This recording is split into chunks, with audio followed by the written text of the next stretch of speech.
Hello dear students, welcome to Gateway Classes. कैसे हैं आप लोग?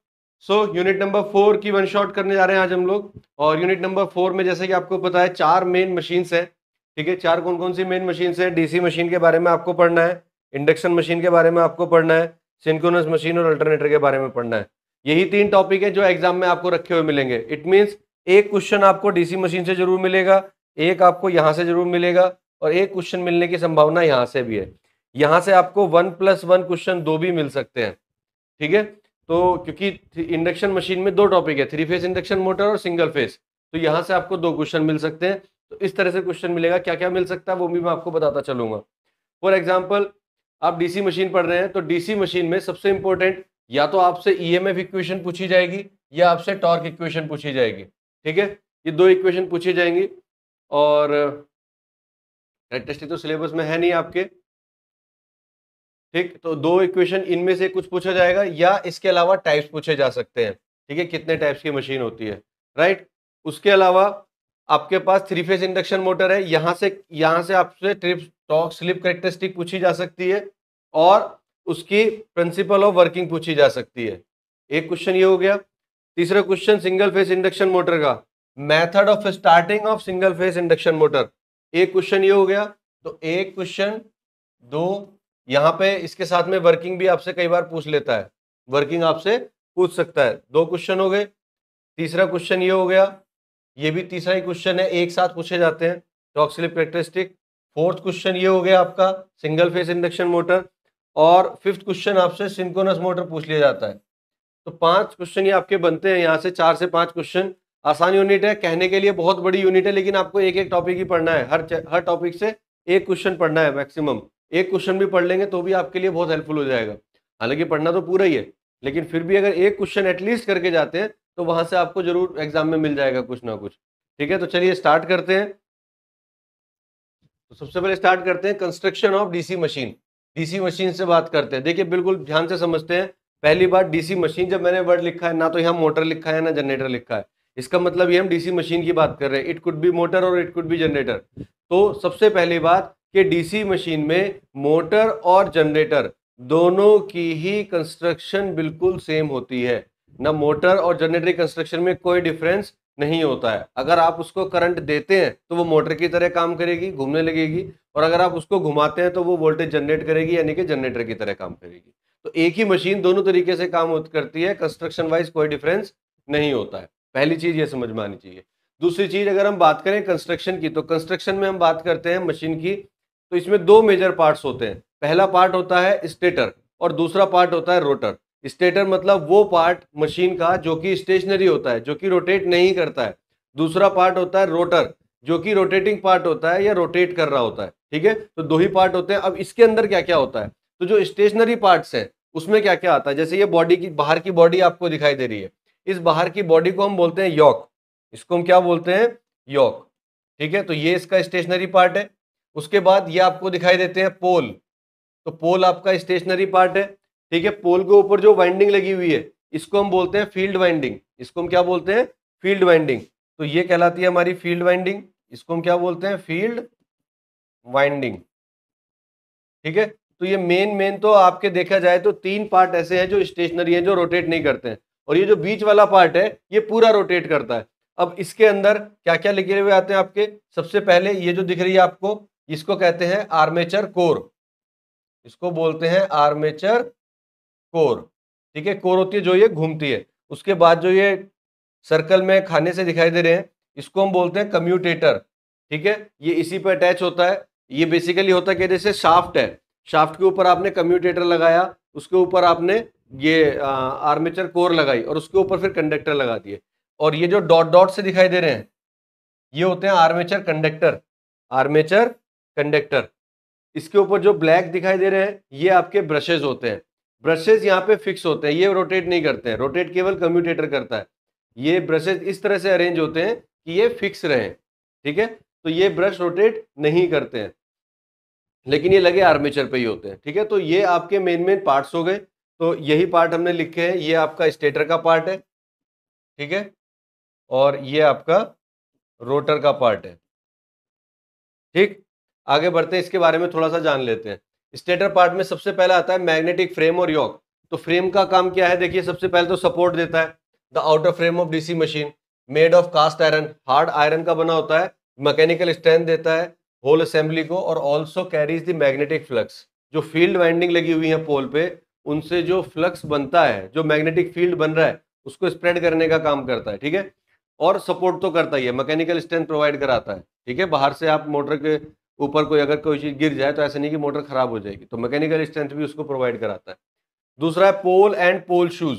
पोल या पोल शूज दोनों चीजें जो होती हैं, तो पोल का काम करता है, ये यॉक पे जॉइंट होते हैं, बोल्ट या नट बोल्ट से आप इसको टाइट कर देते हो, और इसके ऊपर फील्ड वाइंडिंग लगाते हैं। इसके ऊपर जो हमने वाइंडिंग देखी थी कि ये पोल है, ठीक है, और इसके ऊपर फिर हम वाइंडिंग करते हैं इस तरह से, ठीक। तो वाइंडिंग इसके ऊपर लगाते हैं। इनका दो पर्पज होते हैं, क्या क्या, they support field coils, field coil को सपोर्ट देने के लिए, और फ्लक्स को एयर गैप में यूनिफॉर्मली स्प्रेड करने के लिए।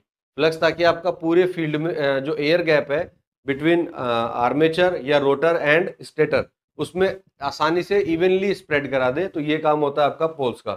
थर्ड चीज होती है field winding. Field winding copper wire की बनी होती है, ठीक है, वायर है सिंपल और कुछ नहीं है। फील्ड वाइंडिंग में क्या है, वायर है। आर्मेचर वाइंडिंग में भी क्या है, वायर है। तो वायर होती है। The field winding is former wound and inserted around the pole core, ठीक है, जैसे यहाँ पे दिखाई दे रही है आपको। When field winding are excited by DC supply, they become electromagnets and produce electromagnetic flux. जब इसको सप्लाई देते हैं तो ये पूरी चीज क्या बन जाती है, एक इलेक्ट्रोमैग्नेट बन जाती है, और फ्लक्स को सप्लाई करने का काम शुरू कर देती है। तो ये तो हुए स्टेशनरी पार्ट, तो तीनों पार्ट स्टेशनरी है। बात करते हैं रोटेटर पार्ट की। रोटेटर पार्ट में सबसे पहले आती है आर्मेचर कोर। आर्मेचर कोर क्या होती है बेटा, जो आर्मेचर है हमारी, जो लोहे का पीस है, जैसे ट्रांसफार्मर में था, यहां भी कोर है। अब कोर में क्या होता है कि आपकी एक डिस्क है, वहां पर ई और आई शेप की स्ट्रिप्स थी, यहां पर एक डिस्क होगी पतली, और वो जो डिस्क होगी, वो डिस्क आपकी कुछ इस तरह से होगी, इस तरह से ये आपकी पूरी डिस्क बनी होगी, ठीक है। एक डिस्क होगी और इसके अंदर ये शाफ्ट के लिए स्पेस होगा, ठीक है। इस तरह की एक डिस्क होगी बहुत, और इसकी जो थिकनेस होती है वो बहुत पतली होती है। तो इस तरह की बहुत सारी डिस्क को आप एक साथ बैक टू बैक जब कनेक्ट करते हो तो ये एक सिलेंड्रिकल शेप ले लेती है। इसको बोलते हैं हम आर्मेचर कोर। और ये जो खाने से दिख रहे हैं खांचे से, इसके अंदर हम वाइंडिंग प्लेस करते हैं, तो ये कहलाती है आर्मेचर वाइंडिंग। तो आर्मेचर कोर हो गई आपकी, जिसपे आप सिलेंड्रिकल शेप की हो सकती है, ठीक है, और इसके ऊपर हम ये लगाते हैं। और एडी करंट को रिड्यूस करने की वजह से डिस्क का यूज करते हैं। एक पूरा कंप्लीट सॉलिड सिलेंडर नहीं लगाते हैं, डिस्क का यूज करते हैं ताकि एडी करंट रिड्यूस हो जाए, सरफेस एरिया हमारा कम रहे, ठीक है। तो जो ट्रांसफार्मर में हमारा पर्पस था। दूसरी आर्मेचर वाइंडिंग, इसके स्लॉट्स के अंदर जो वाइंडिंग करते हैं वही वायर से, उसको हम क्या बोलते हैं, आर्मेचर वाइंडिंग।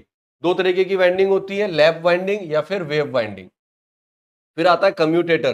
कम्यूटेटर क्या होता है बेटे, डीसी मशीन का एक ऐसा पार्ट होता है, बहुत इंपॉर्टेंट पार्ट है, हालांकि बहुत डिटेल में आपको नहीं पढ़ना है। इसका काम होता है एसी टू डीसी कन्वर्ट करना, या इसको हम कई बार मैकेनिकल रेक्टिफायर भी बोलते हैं। ये क्या काम करता है, जो आपके जनरेटर है अगर या मोटर है, तो जनरेटर में एसी जनरेट होती है नेचुरली। जो डीसी जनरेटर है वो एसी जनरेट करता है, लेकिन आपको आउटपुट पे क्या चाहिए, डीसी। तो ये एसी को उस डीसी में कन्वर्ट करने का काम करता है। फिर से समझिए, नेचुरली एक जनरेटर एसी जनरेट करता है, लेकिन आपको आउटपुट पे डीसी चाहिए क्योंकि ये डीसी जनरेटर है। तो आप क्या करेंगे, एक ऐसा इंस्ट्रूमेंट लगाएंगे, एक ऐसा अरेंजमेंट करेंगे जो उस एसी को डीसी में कन्वर्ट कर दे, उसी को बोलते हैं कम्यूटेटर। और ये कम्यूटेटर सेगमेंट में बटा होता है। मतलब जैसे वहां पे आपके खाने दिखाई दे रहे थे, तो कम्यूटेटर जो होता है वो ऐसा नहीं कि एक चीज ऐसी होती है, ये सेगमेंट्स में बटा होता है इस तरह से। इसमें बहुत सारे सेगमेंट्स होते हैं, ठीक है। और इसके ऊपर ब्रश लगे होते हैं, इसके ऊपर ब्रशेस लगे होते हैं, ठीक है। तो कम्यूटेटर का काम हो गया। फिर ब्रशेस का काम क्या हुआ, ब्रशेस आपका करंट को कलेक्ट करने का काम करता है। इस कम्यूटेटर सेगमेंट पे कंडक्टर कट जुड़े होते हैं। आर्मेचर की जो वाइंडिंग है उसके जो कंडक्टर है वो यहाँ के कनेक्ट हो जाते हैं। तो जब जो भी जनरेटेड वोल्टेज होगा वो कहाँ आएगा, इस पे कम्यूटेटर पे होगा। कम्यूटेटर उस एसी को डीसी में कन्वर्ट करेगा, और वो जो डीसी होगी वो इन ब्रशेस के थ्रू बाहर निकल जाएगी। और ब्रशेस क्या होते हैं, ऐसे टच करके रहते हैं कम्यूटेटर पे।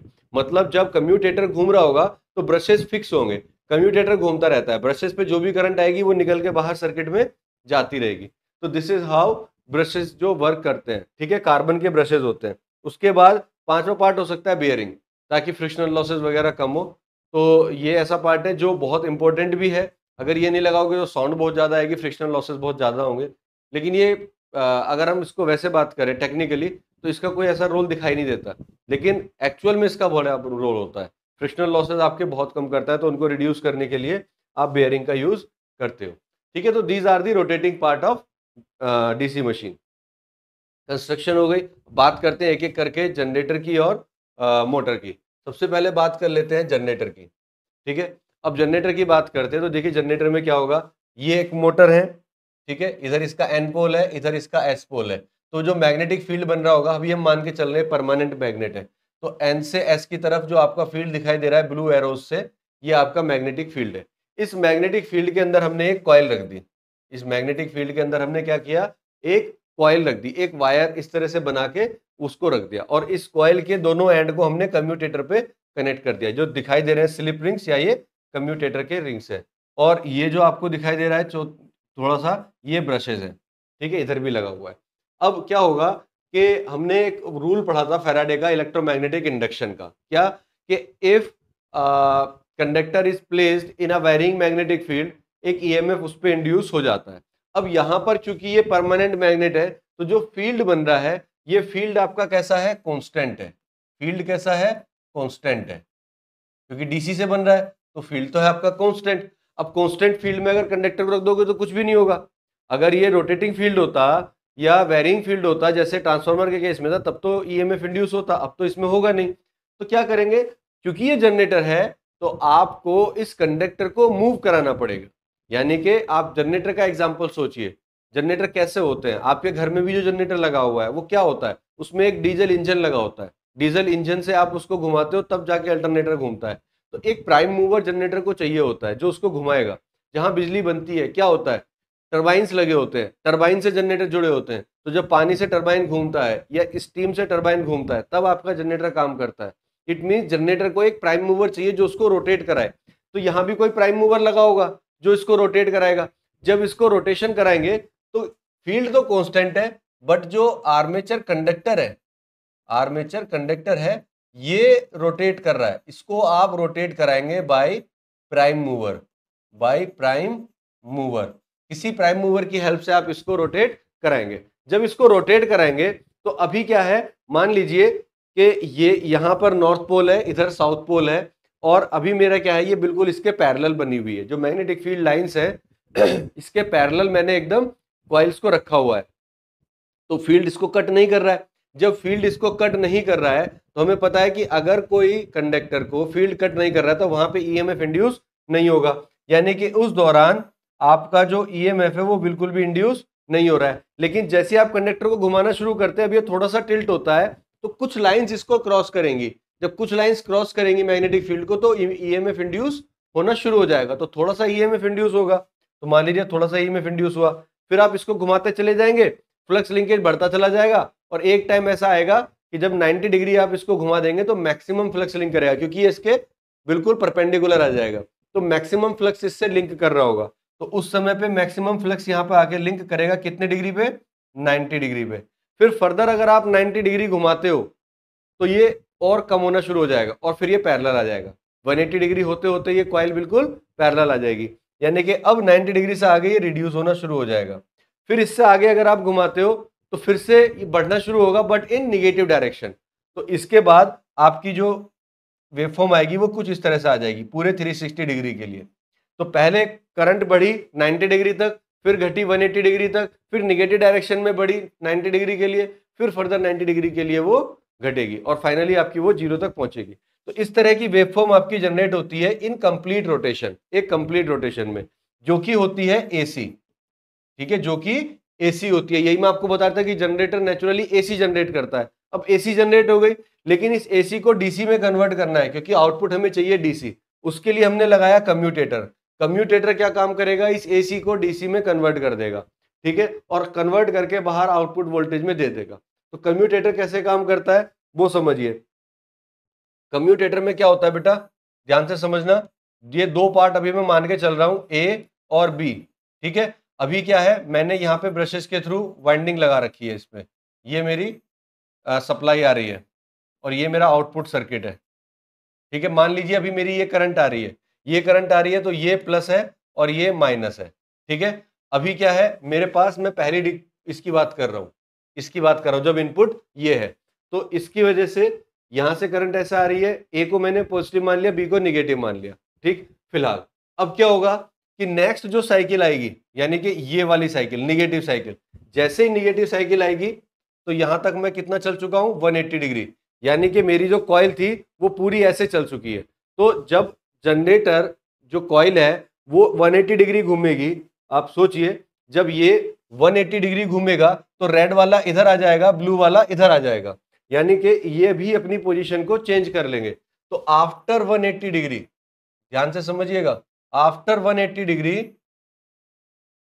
क्या होगा कि ए तो इधर पहुंच जाएगा और बी इधर पहुंच जाएगा। ठीक है, ए और बी अपनी पोजीशन को चेंज कर लेंगे, ए उधर पहुंच जाएगा, बी इधर की साइड आ जाएगा। लेकिन 180 डिग्री बाद साइकिल भी निगेटिव हो गई, यानी कि अब करंट की डायरेक्शन जो है वो रिवर्स हो गई और करंट आपकी ऐसे जा रही है। अगर करंट ऐसे जा रही है तो बी से निगेटिव, और ये ए जो ए पहले पॉजिटिव था वो अब कैसा हो जाएगा, निगेटिव। जो ए पहले पॉजिटिव था अब वो कैसा हो जाएगा, निगेटिव, और बी जो पहले निगेटिव था अब हो जाएगा पॉजिटिव। तो सेम चीज है, लेकिन चूंकि करंट की डायरेक्शन चेंज हुई, करंट की डायरेक्शन चेंज हुई, पॉजिटिव से निगेटिव हुई, तो जो बी पहले निगेटिव था वो बन जाएगा पॉजिटिव, और जो ए पॉजिटिव था वो बन जाएगा निगेटिव। और ऐसा होने की वजह से आउटपुट में जो करंट आएगी अब वो देख लेते हैं।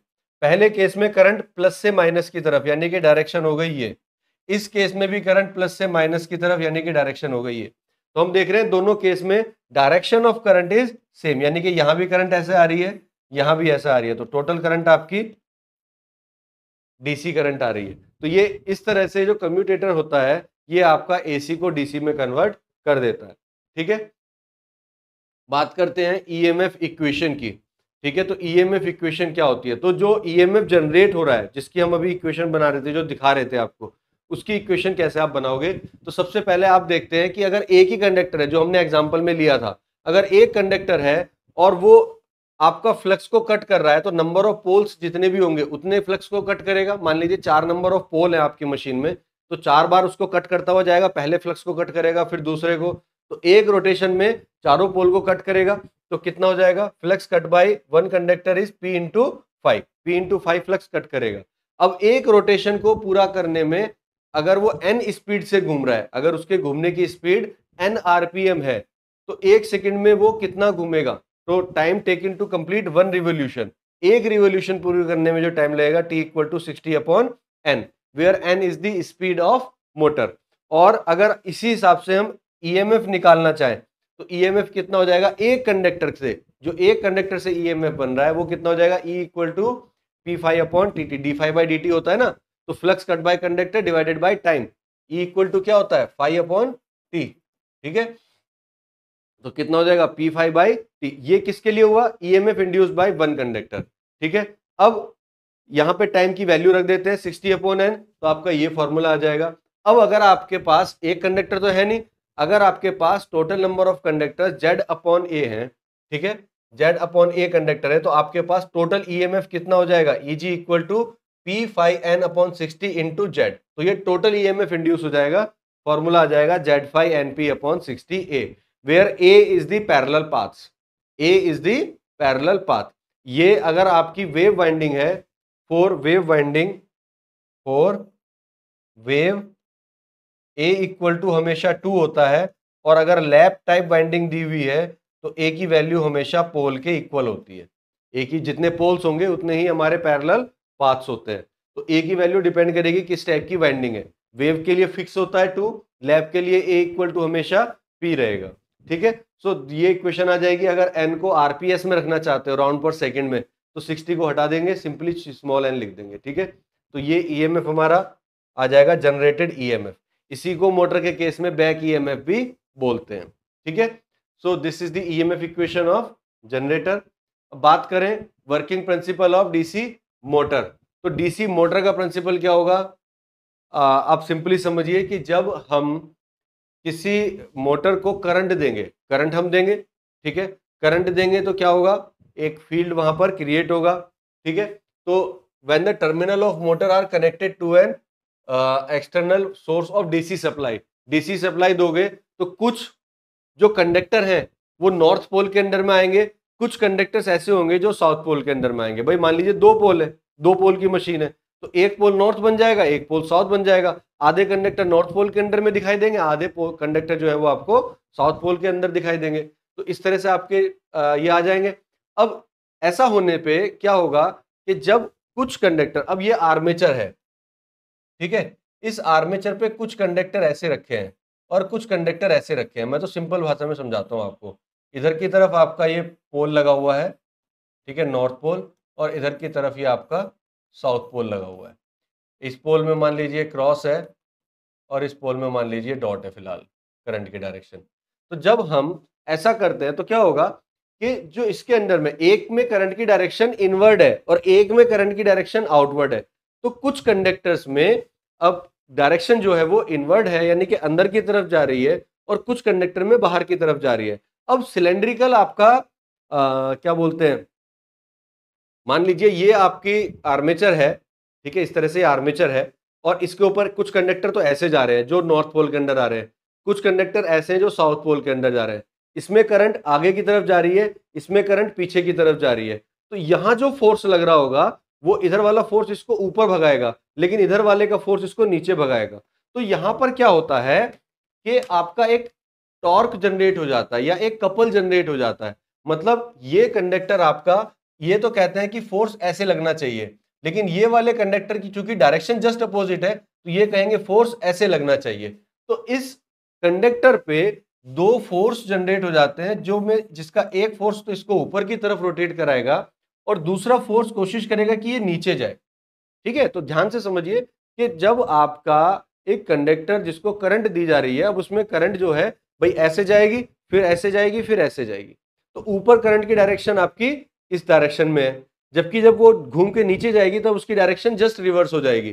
तो ऊपर वाले कंडक्टर से जो फोर्स लगेगा उसकी डायरेक्शन निकाल देंगे फ्लेमिंग्स लॉ से, ठीक है, और जो नीचे वाली करंट है उसकी डायरेक्शन हम निकाल देंगे। तो देखते क्या है कि दोनों की डायरेक्शन जस्ट अपोजिट आ रही है, लेकिन ऐसा होने से क्या होता है कि ये एक कपल जनरेट कर देगा और उसकी डायरेक्शन जो होगी वो आपकी कुछ इस तरह से हो जाएगी। और जब कपल जनरेट होता है किसी आर्मेचर पे तो ये इस आर्मेचर को रोटेट कराने की कोशिश करेगा, तो ये धीरे धीरे क्या करेगी, रोटेट करना शुरू कर जाएगी। तो इस तरह से जो आपकी डीसी मोटर है वो रोटेट करना शुरू करती है in the direction of force. जो फोर्स की डायरेक्शन है उसी डायरेक्शन में घूमना शुरू कर देगी। ठीक है, तो ये हमने आपको बता दिया पूरा, ये इसकी वर्किंग है। ठीक, अब बात करते हैं टॉर्क इक्वेशन की, कि इन दोनों में से या तो एक ईएमएफ इक्वेशन का क्वेश्चन आएगा या टॉर्क इक्वेशन का आएगा, दो में से एक क्वेश्चन जरूर आएगा। फिर बता रहा हूं बार बार, ईएमएफ इक्वेशन जनरेटर का वर्किंग प्रिंसिपल पूछ लेगा और उससे पूछ लेगा ईएमएफ इक्वेशन बता दो।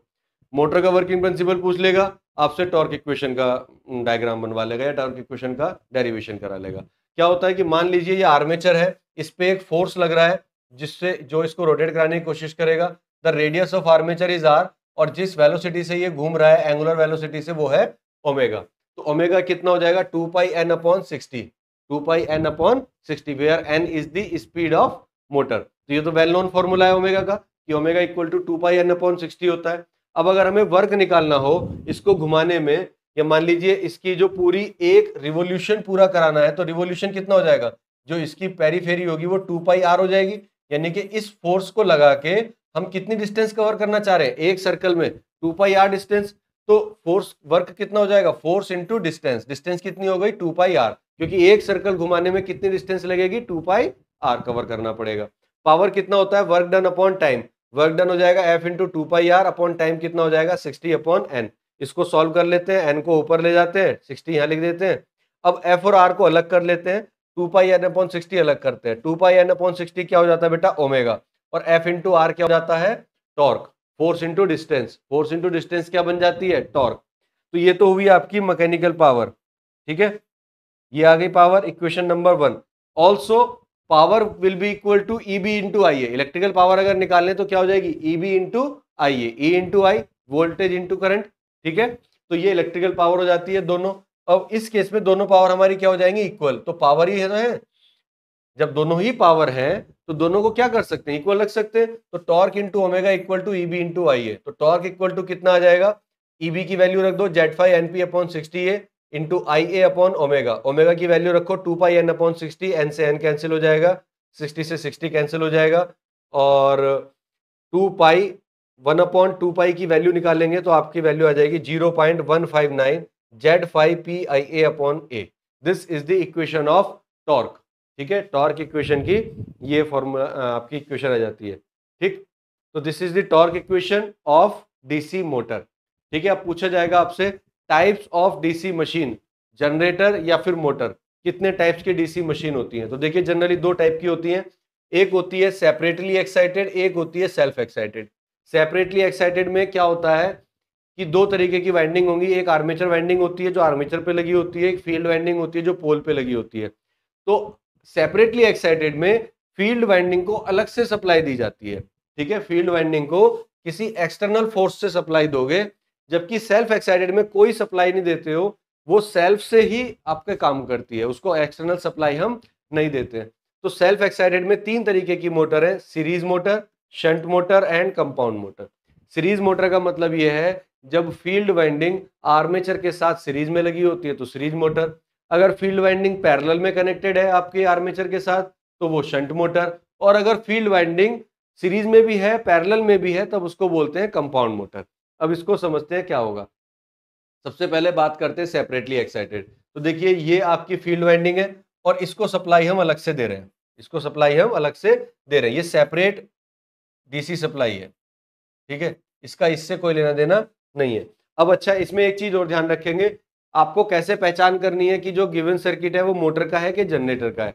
तो एक चीज हमेशा ध्यान रखना, मोटर से करंट आउटपुट से जाएगी, जबकि जनरेटर में करंट आउटपुट यहां से आर्मेचर से निकलेगी। यानी कि अगर करंट की डायरेक्शन ऐसे है तो ये जनरेटर है, ठीक है, और अगर करंट की डायरेक्शन ऐसे है तब ये मोटर है। तो मान लीजिए अभी मैं इसको जनरेटर का केस लेके चल रहा हूं कि ये हमारा जनरेटर है। ठीक, इधर से हमने इसको एक्साइट कर दिया, ये हमारी फील्ड वाइंडिंग जनरेट हो रही है। फील्ड वाइंडिंग में जो करंट होगी उसको हम बोल देंगे IF, और फील्ड वाइंडिंग का जो रेजिस्टेंस होगा उसको हम बोल देंगे RF, और आर्मेचर का अपना रेजिस्टेंस होगा RA। तो ये हो गया सेपरेटली एक्साइटेड।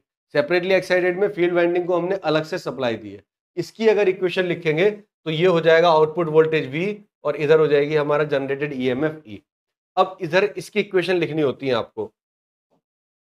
ठीक है, तो क्या इक्वेशन होगी, ध्यान से सोचिए। अगर ये जनरेटर है तो ये जनरेट कहां पे करेगा, आर्मेचर में वोल्टेज को जनरेट कर देगा।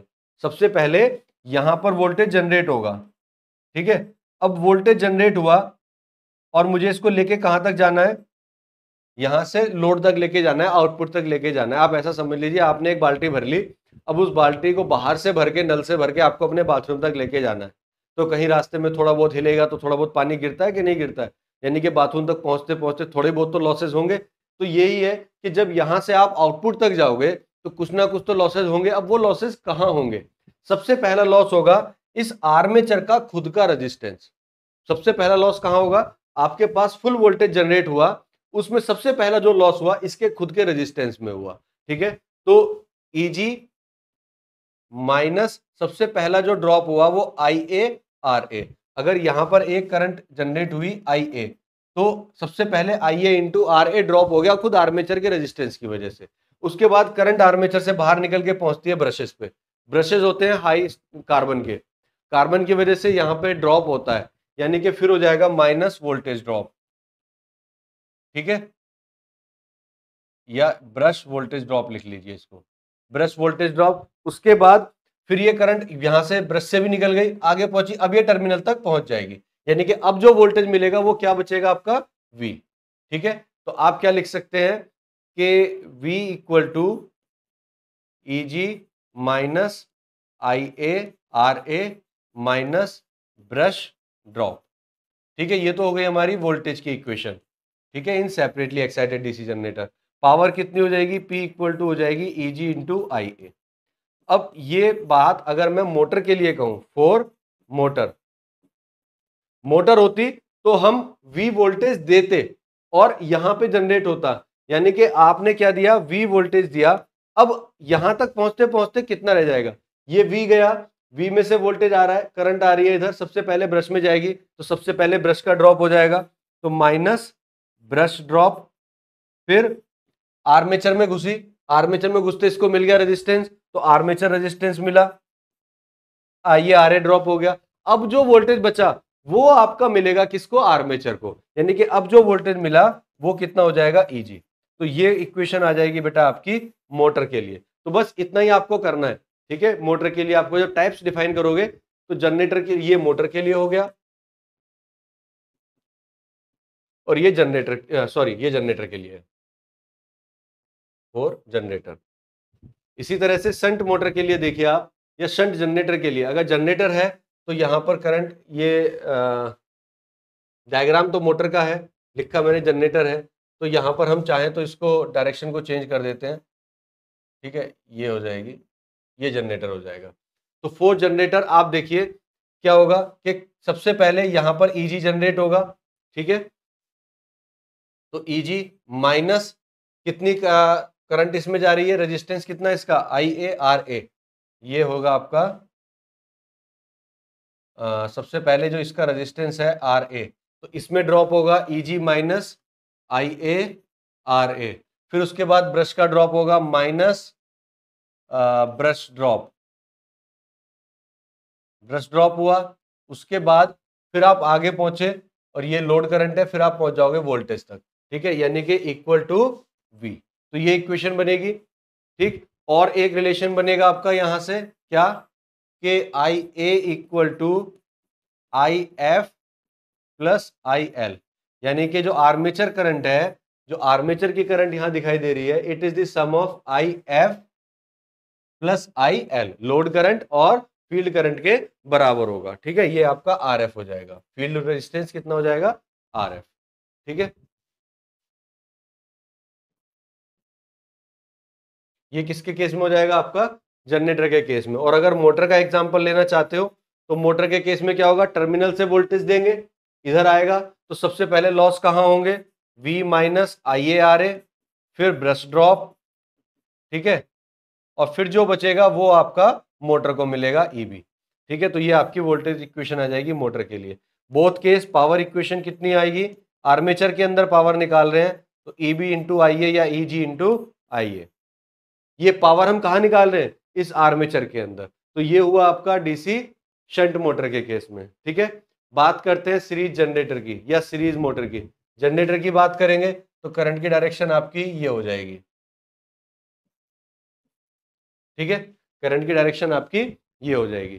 तो इस केस में क्या होगा कि जो IA है वही हमारी IL है, लोड करंट है, और वही हमारी फील्ड करंट है, यानी कि जो फील्ड वाइंडिंग है इसमें भी तो ये IA ही जा रही है, तो चाहे इसको फील्ड करंट कह दो, चाहे इसको लोड करंट कह दो, चाहे इसको आर्मेचर करंट कह दो, फील्ड करंट चूंकि सीरीज में है तो ये सब चीजें हमारी बराबर होगी।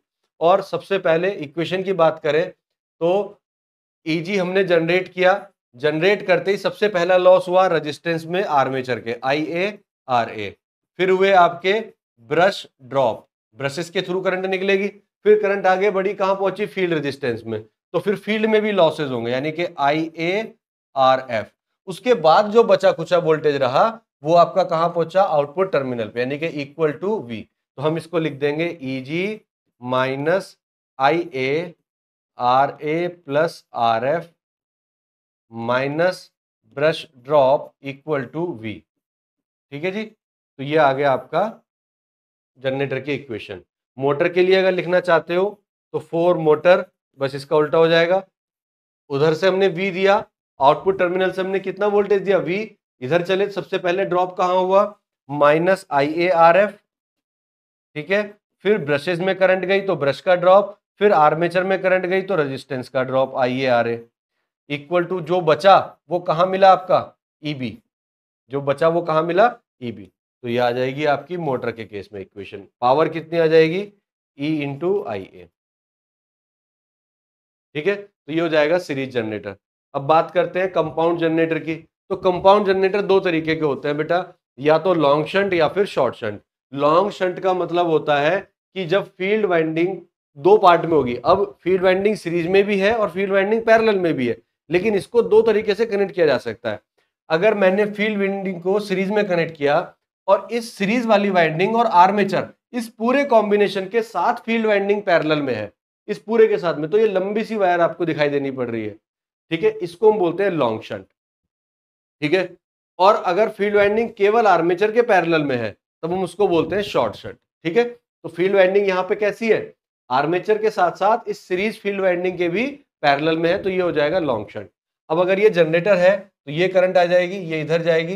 ठीक है, ये इधर करंट चली जाएगी IF, और इधर करंट जाएगी IA, इधर करंट जाएगी IL। ठीक है, अब इसको अगर हम लिखें तो देखिए क्या लिख सकते हैं, यहां से IA इक्वल टू हो जाएगा IF प्लस IL। ठीक है, अब अगर इसकी इक्वेशन लिखें तो जनरेटेड EMF कितना होगा, EG में सबसे पहला लॉस कहां हुआ, IA,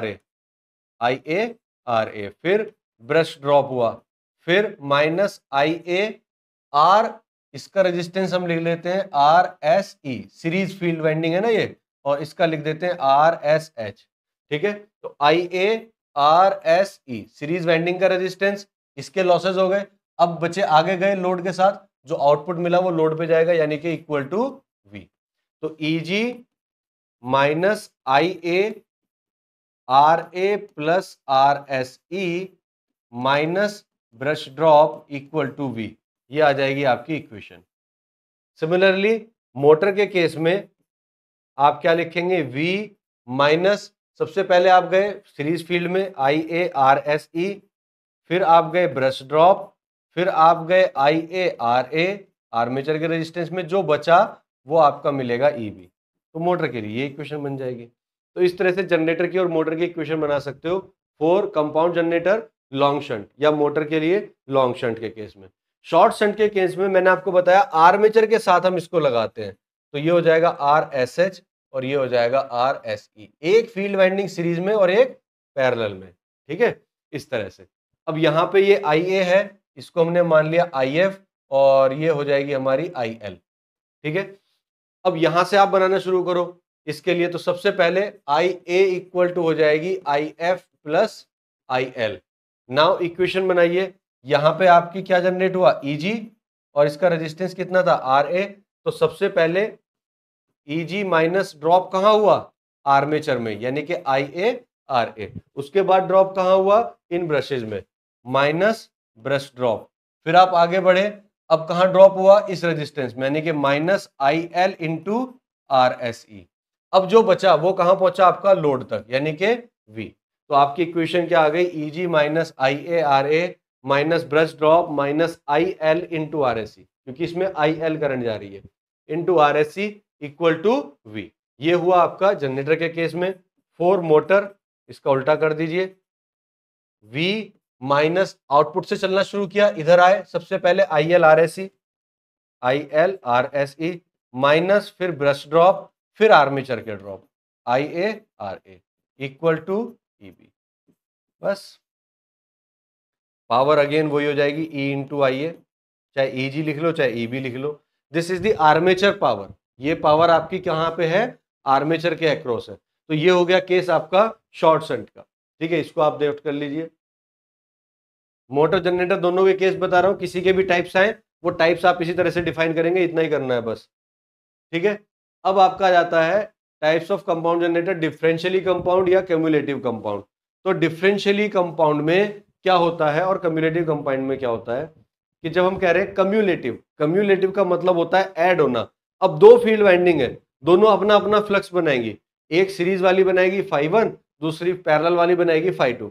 तो दोनों वाइंडिंग जो फ्लक्स बना रही है, अगर वो एडिटिव नेचर का है, अगर वो ऐड हो रहा है, यानी कि इस केस में जैसा कि आपको यहां दिख रहा है, दोनों की डायरेक्शन कैसी है, सेम है, ये ऊपर वाली वाइंडिंग की भी और इस वाली वाइंडिंग की भी। तो यहां पर जो फ्लक्स बन रहा है φ1 और इससे जो फ्लक्स बन रहा है φ2, तो हम ये कह सकते हैं कि φ इक्वल टू φ1 प्लस φ2। तो ये कैसी है, cumulative, cumulative compound. Cumulative compound में क्या हुआ बेटा, कि दोनों फ्लक्स जो है वो हमारे ऐड हो रहे हैं। लेकिन इसमें अगर आप देखें तो इसकी डायरेक्शन और इनकी डायरेक्शन अपोजिट है, यानी कि यहां जो φ1 बन रहा है और यहां जो φ2 बन रहा है वो डिफ्रेंशिएट कर रहे हैं, यानी कि टोटल फ्लक्स कितना होगा, φ1 माइनस φ2। तो ये क्या कहलाएगा, डिफरेंशियली कंपाउंड, डिफरेंशियली कंपाउंड।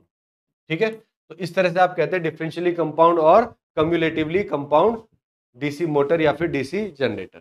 ठीक है, तो ये आपका टॉपिक कंप्लीट होता है। इसमें कई बार आपको हो सकता है कि स्कूल में कॉलेज में ये पढ़ाया जाए कि कैरेक्टरिस्टिक है, कैरेक्टरिस्टिक पढ़नी चाहिए, लेकिन वो सिलेबस का पार्ट नहीं है, तो इसलिए मैंने उसको स्किप किया है। स्किप इसलिए किया है क्योंकि वो सिलेबस का पार्ट नहीं है। तो आपका जो ज़्यादा इंपॉर्टेंट है वो यही है, आपकी जनरेटर की वर्किंग, ईएमएफ इक्वेशन, मोटर की वर्किंग, टॉर्क इक्वेशन, 2 टॉपिक तैयार कर लीजिए, और टाइप्स ऑफ डीसी मशीन। ठीक है, ये 2-3 क्वेश्चन है, इसमें से 1-2 क्वेश्चन आ जाएंगे। एप्लीकेशन आप पढ़ सकते हैं कि शंट मोटर में क्या होता है। और देखिए शंट मोटर जो होती है, शंट मोटर में जो स्पीड है वो लगभग कांस्टेंट होती है और मीडियम स्टार्टिंग टॉर्क होता है। तो ऐसी जगह है जहां पर हमें कांस्टेंट स्पीड चाहिए, वहां पर हम क्या यूज करते हैं, शंट मोटर का। जैसे ब्लोअर में, सेंट्रीफ्यूगल पंप में, लेथ मशीन में, मिलिंग मशीन में, ड्रिल मशीन में, ऐसी जगह हम क्या करते हैं, सीरीज मोटर। शंट मोटर में क्या होता है, स्टार्टिंग टॉर्क बहुत हाई होता है, ठीक है, और नो लोड कंडीशन बड़ी डेंजरस होती है। तो ऐसी जगह जहां हमेशा लोड लगा रहता है, नो लोड पे ना चलेगी वो मशीन, तो जहां लोड हमेशा कनेक्ट रहता है वैसी जगह पे हम सीरीज मोटर का यूज करते हैं, या जहां पे हमें हाई स्टार्टिंग टॉर्क चाहिए होता है। तो जैसे ट्रैक्शन में हो गया, जो आपकी ट्रेन्स होती हैं उसमें यूज करते हैं, एलिवेटर में, क्रेन्स में, ट्रॉलीज में, इन सब में हम क्या यूज करते हैं, सीरीज मोटर। कम्युलेटिव कंपाउंड का हाई स्टार्टिंग टॉर्क होता है, तो जैसे जो सीरीज की कंडीशन है वहां पर आप कंपाउंड मोटर भी यूज कर सकते हो। ठीक है, जहां जहां सीरीज मोटर होती है वहां यूज कर लेते हैं। डिफरेंशियली कंपाउंड कहीं यूज नहीं करते, बहुत कम, क्योंकि इफेक्ट को रिड्यूस कर रही है, तो इसका यूज हम नहीं करते, राइट। तो these are the application of DC machines. कुछ न्यूमेरिकल देख लेते हैं।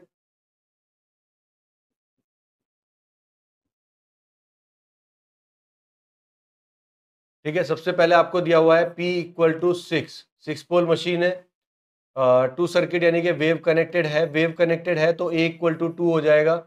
Armature of a DC machine has a conductor, यानी कि Z इक्वल टू हो जाएगा 300, runs at 1000 RPM, it means N equal to 1000 RPM.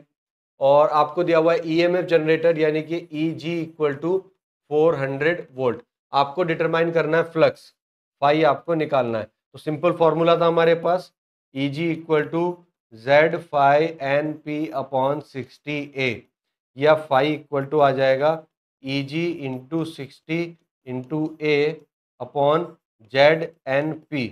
तो EG कितना है 400 इंटू 60 इंटू A कितना है 2 अपॉन Z कितना है 300 इंटू N कितना है 1000 इंटू P कितना है नंबर ऑफ P 6।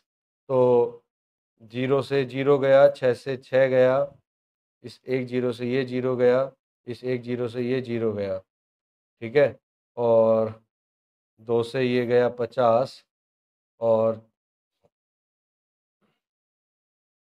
ये बचा आपका 4 अपॉन 5 या 15 यानी कि 150। 4 अपॉन 150, कैलकुलेशन एक बार चेक कर लीजिएगा बेटा अपने पास से, ऐसा तो नहीं, ठीक है। तो ये आ जाएगा आपका फाई इक्वल टू 0.026 वेबर। ठीक है, एक बार मैं क्रॉस चेक कर लेता हूँ calculation. 400 into 60 into 2 divide by 300 into 6, ठीक है।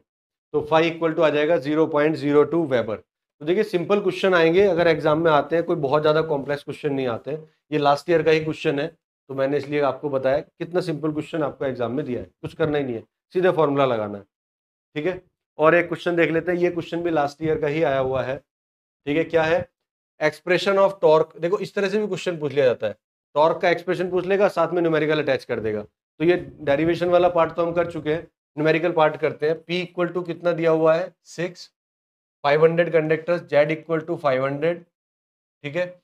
In the armature, the resistance of armature path यानी कि RA equal to 0.05 ohm, the resistance of shunt field यानी कि RF इक्वल टू 25 ओम, ठीक है। और आपसे कह रहा है find the speed of motor, N आपको बताना है, व्हेन इट टेक्स 120 एम्पियर यानी कि IL इक्वल टू 120 एम्पियर, और आउटपुट वोल्टेज यानी कि V इक्वल टू कितना है 100 वोल्ट। मशीन कैसी है आपकी, शंट मोटर है। शंट मोटर पहले बना लो क्योंकि उससे कंफ्यूजन खत्म हो जाएगा आपका। ये शंट मोटर आपने बना दी, ठीक है। RF आपको दिया हुआ था 25 ओम और RA जो है वो आपका दिया हुआ है 0.05, ठीक है। और यहाँ आपको जो वोल्टेज दिया हुआ है वो है 100 वोल्ट और करंट दी हुई है आपको, क्योंकि ये मोटर है तो ये है 120 एम्पियर, ठीक है। अब मुझे एक चीज बताओ, अच्छा एक बार और होता है, फ्लक्स पर पोल फाई भी दिया हुआ है आपको, फाई इक्वल टू दिया हुआ है 0.02 वेबर। एक चीज आप देखो कि जब 120 इधर आ रही है, इधर 25 ओम है, तो क्या मैं यहाँ की करंट निकाल सकता हूँ IF? तो IF अगर मैं निकालूंगा तो आप कहोगे सर पैरेलल में तो वोल्टेज सेम होता है, तो अगर 100 वोल्टेज यहाँ है तो 100 वोल्ट यहाँ होगा, 100 वोल्ट यहाँ होगा, तो यहाँ की करंट तो मैं निकाल सकता हूँ ना। तो IF इक्वल टू कितना हुआ 100 अपॉन RSH, यानी कि 100 अपॉन 25, तो ये कितनी आ गई 4 एम्पियर। यानी कि यहाँ पर जो मेरी करंट आई वो कितनी आई 4 एम्पियर। अब 120 में से 4 तो इधर चली गई, तो इधर कितनी बची 116 एम्पियर, यानी कि IA इक्वल टू कितना आ जाएगा 120 माइनस 4 इक्वल टू 116 एम्पियर, ठीक है। अब हम क्या लगा सकते हैं, अपना फॉर्मूला लगा सकते हैं। IA निकल के आ गया, V आपको दे रखा है। अब अगर मुझे N निकालना है तो मुझे E और चाहिए, क्योंकि मेरा फॉर्मूला होता था EG equal to Z5 NP upon 60A। बाकी सब तो है लेकिन केवल मुझे E नहीं पता है, तो यहां से हम E निकाल सकते हैं। कैसे? उधर से आप वोल्टेज लगाना शुरू करो, तो V माइनस, क्योंकि मोटर है तो V वोल्टेज दिया हमने माइनस ब्रश ड्रॉप, और ब्रश ड्रॉप इसमें नहीं दिए। कुछ क्वेश्चंस ऐसे आएंगे जहां पे दिया होगा ब्रश ड्रॉप, तो अगर एक ब्रश का दिया है आपको मान लो 1 वोल्ट और 2 ब्रशेज लगे हुए तो 2 वोल्ट को आप माइनस कर दोगे। यहां पर ब्रश ड्रॉप नहीं दिया है तो हमको कुछ करने की जरूरत नहीं है, तो ब्रशेज में कोई भी ड्रॉप नहीं हो रहा है। आगे बढ़ते हैं, -IA RA बराबर जो बचेगा वो हो जाएगा EG, तो EG इक्वल टू हो गया 100 माइनस 116 इंटू RA कितना है 0.05। इसको हम सॉल्व कर लेते हैं। 100 माइनस 116 इंटू 0.05, तो ये आ जाएगा बेटा आपका 94.2 वोल्ट। इतने वोल्ट आ जाएंगे आपके, ठीक है, जो हमारा EG आया। अब हमें पूछ रहा क्या है N, तो फॉर्मूला था EG equal to Z5NP upon 60A। Formula बन जाएगा N equal to EG into 60 into A upon Z5P। अब बताओ EG कितना आया 94.2, 60, A कितना होगा, देखिए कैसी वाइंडिंग है, लैप वाइंडिंग है।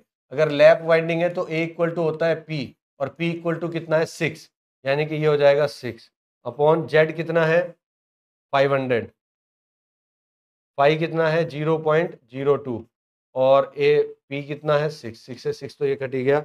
अब आप कर देते हैं 94.2 into 60 divided by 500 into 0.02, so speed आ जाएगी N equal to 565.2 RPM। This is the answer. इस स्पीड पे ये मोटर रन कर रही होगी। दोनों क्वेश्चन आपके लास्ट ईयर आए हुए हैं तो इसलिए मैंने आपको ये कराए, ठीक है। इस तरह के क्वेश्चन भी एग्जाम में पूछ लिए जाते हैं, तो आपकी रिक्वायरमेंट क्या है उसके हिसाब से आप इसको सॉल्व कर सकते हो, ठीक है। चलिए आगे बढ़ते हैं। नेक्स्ट है आपका टॉपिक 3 फेस इंडक्शन मोटर।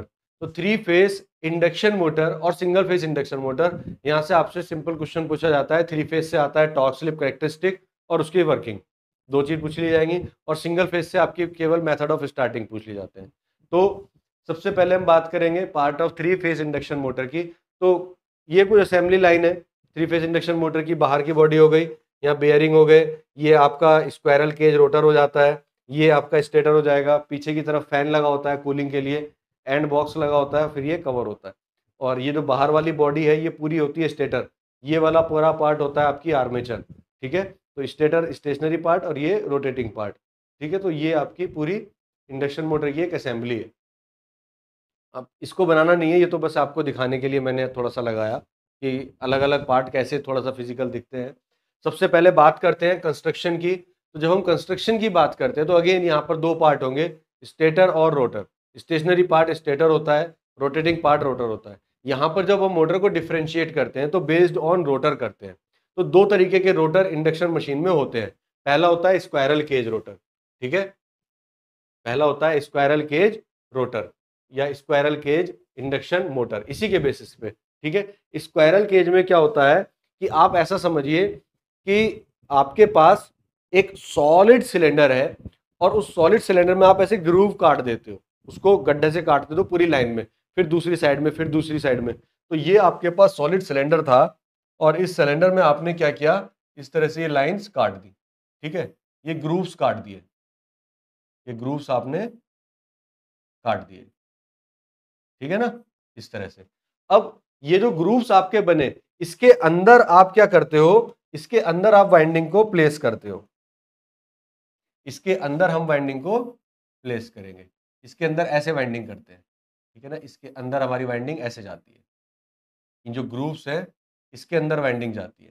तो इसको हम क्या बोलते हैं, क्योंकि इस पे लाइनिंग्स ही होती हैं इसलिए इसको नाम दिया गया था स्क्वायरल केज इंडक्शन मोटर, ठीक है। तो ये इस तरह का मोटर है, लेकिन ये जो कंडक्टर है इधर की साइड में गोल गोल आपको जो सर्कल सा दिखाई दे रहा है और जिसमें ये डॉट दिखाई दे रहे हैं, ये बेसिकली कनेक्शन है इन कंडक्टर के, ठीक है, ये कंडक्टर यहाँ पे ऐसे कनेक्टेड है, ठीक है। और ये जो सर्कल आपको दिखाई दे रहा है इसको बोलते हैं एंड रिंग, ये इधर भी लगा होगा, पीछे की तरफ भी लगा होगा, क्योंकि जो कंडक्टर है इनको हमें शॉर्ट करना होता है, जब तक ये शॉर्ट नहीं होंगे इसके अंदर करंट फ्लो हो नहीं पाएगी, ये क्लोज्ड पाथ नहीं बना पाएंगे।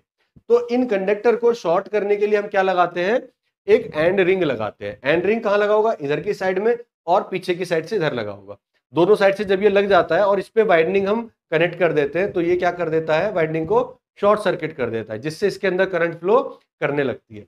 तो इस तरह का जो रोटर होता है ये हमारा क्या कहलाता है, स्क्वायरल केज इंडक्शन मोटर, ठीक है। इस तरह का रोटर अगर आप यूज कर रहे हो तो स्क्वायरल केज रोटर कहलाएगा, ठीक है, ये बात समझ में आई।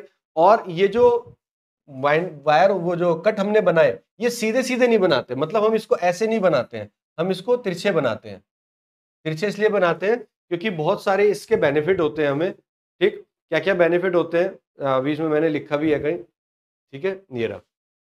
The squirrel cage consist of cylindrical laminated core lying on the slot of its outer periphery which are nearly parallel to the shaft axis और skewed and uninsulated copper। बहुत सारे फायदे इसके, हमिंग नॉइज की जो है वो कम हो जाती है, ठीक है, और भी बेनिफिट्स है, तो इसलिए इसको स्क्यूड रखते हैं, ठीक है। दोनों एंड पे हमने परमानेंट शॉर्ट सर्किट किया हुआ है एंड रिंग की वजह से। एडवांटेज ये है कि बहुत सिंपल कंस्ट्रक्शन है, कोई उसमें वियर एंड टियर नहीं है, कोई मेंटेनेंस नहीं है, बहुत कम मेंटेनेंस है। और यूज तो इंडक्शन मोटर का आपको पता ही है, हर जगह होता है, लेथ मशीन में, ड्रिलिंग में, पंपिंग में, इरिगेशन में, आपका फैन में, हर जगह आप इसका यूज करते हो, ठीक है।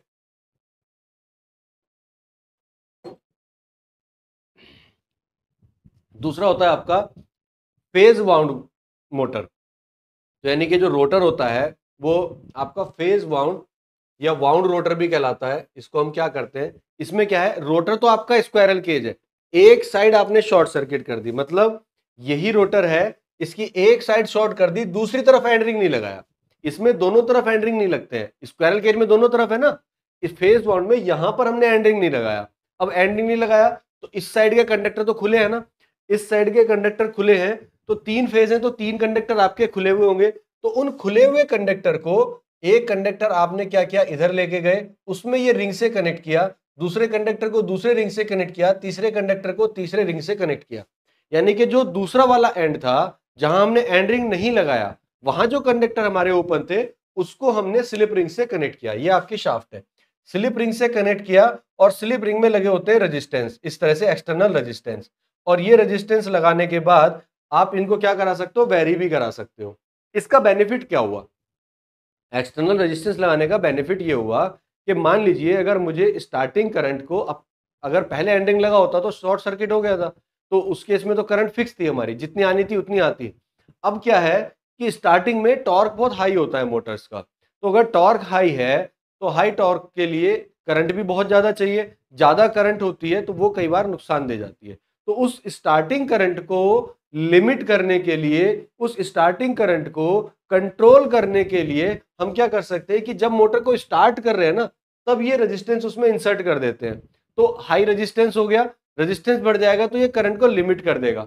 एक बार मोटर जैसे आपकी रन करने लगेगी फिर हम इस रेजिस्टेंस को जीरो करते हैं, मोटर आपकी नॉर्मल मोटर की तरह स्टार्ट होना शुरू हो जाएगी। ठीक है, तो स्टार्टिंग के बाद रेजिस्टेंस को जीरो कर देते हैं। तो इसका बेनिफिट क्या है कि स्टार्टिंग करंट को लिमिट कर सकता है। यहाँ पे आप वेरिएबल रेजिस्टेंस प्रोवाइड करा सकते हो। बाकी कंस्ट्रक्शन वाइज देखने में आपको सेम लगेगा, लेकिन बाहर की तरफ रोटर पे 3 इसमें रिंग लगे आपको दिखाई देंगे। ठीक है, तो ऑब्वियसली जब इसमें रिंग लग गए, एक एडिशनल पार्ट लग गया जो रोटेट कर रहा है, तो वियर एंड टियर का खतरा बढ़ जाएगा। यानी कि इस वाली मोटर का मेंटेनेंस एज कंपेयर टू ज्यादा होता है। ठीक है, as compare to split phase आपका ये थोड़ा सा ज्यादा होता है। तो ये पूरी हुई आपकी इस वाउंड मोटर। ठीक है, इसमें स्लिप रिंग बोलते हैं इसको, वाउंड रोटर को स्लिप रिंग भी हम बोलते हैं। ये जो रिंग्स हमने लगाए हैं इसको हम क्या बोलते हैं, स्लिप रिंग्स। ठीक है, और बस जो इसमें लिखा है वो मैंने आपको सारा यहाँ पे एक्सप्लेन कर दिया है। ठीक है, कि यह किसका क्या काम है। तो ये सारे काम है। अगर हम बात करें एडवांटेज की, तो हाई स्टार्टिंग टॉर्क होता है और लो भी हो सकता है। Possibility of adding additional resistance to control speed, speed control करने के लिए रेजिस्टेंस से आप स्पीड भी कंट्रोल कर सकते हो। ठीक है, और जहाँ पे हाई स्टार्टिंग टॉर्क है वहाँ जरूरत पड़ती है इनकी एलिवेटर्स हो, क्रेन हो, हॉइस्ट हो, इन सब जगह पे आप इसको यूज कर सकते हैं। राइट, तो बेस्ड ऑन कंस्ट्रक्शन इतने टाइप की इंडक्शन मोटर होती है। अब बात करते हैं डिफरेंस की। तो डिफरेंस देख लीजिए, इसमें स्लिप रिंग होता है, इसमें नहीं होता है स्क्वायरल केज में। इसमें वाइंडिंग जैसी होती है, rotor winding is similar to stator winding, यहाँ पे ऐसा नहीं होता है, शॉर्ट सर्किटेड होती है। यहाँ पे आप ऐड कर सकते हो रेजिस्टेंस को, इसमें नहीं कर सकते हैं। यहाँ पे एक्सटर्नल रेजिस्टेंस की वजह से स्टार्टिंग टॉर्क हाई होता है, इसमें इतना नहीं होता है। स्लिप रिंग की वजह और ब्रश प्रेजेंट होते हैं, इसमें स्लिप रिंग और ब्रशेज नहीं होते हैं। ठीक है, एफिशिएंसी हाई नहीं होती है, कम होती है, क्योंकि इसमें आपके एडिशनल लॉसेज हो गए, रेजिस्टेंस वगैरह लगे हुए, इसकी एफिशिएंसी कंपैरेटिवली हाई होती है। स्पीड कंट्रोल पॉसिबल है, उसमें पॉसिबल नहीं है। स्लिप रिंग की वजह से इनका जो हाई स्टार्टिंग टॉर्क है, आप इसको हाई टॉर्क वाली मशीन में यूज कर सकते हो, इसको आप नॉर्मल मशीन में यूज करते हैं। ठीक है, तो दीज आर द डिफरेंसेस। अब आपसे पूछा जाता है working of 3 phase induction motor की वर्किंग कैसे होती है, कैसे काम करती है। तो सबसे पहले आपको समझना पड़ेगा कि जब आप किसी मोटर को 3 फेस सप्लाई देते हो तो उसका फील्ड कैसा बनता है। तो जब हम किसी मशीन को 3 फेस सप्लाई देते हैं तो उसका जो फील्ड बनता है वो रोटेटिंग नेचर का होता है। रोटेटिंग नेचर का होता है मतलब वो घूम रहा होता है। आरएमएफ उसको बोलते हैं, रोटेटिंग मैग्नेटिक फील्ड। तो ये रोटेटिंग मैग्नेटिक फील्ड आया कैसे। तो मान लीजिए आप 3 फेज सप्लाई दे रहे हो, this is the 3 phase supply are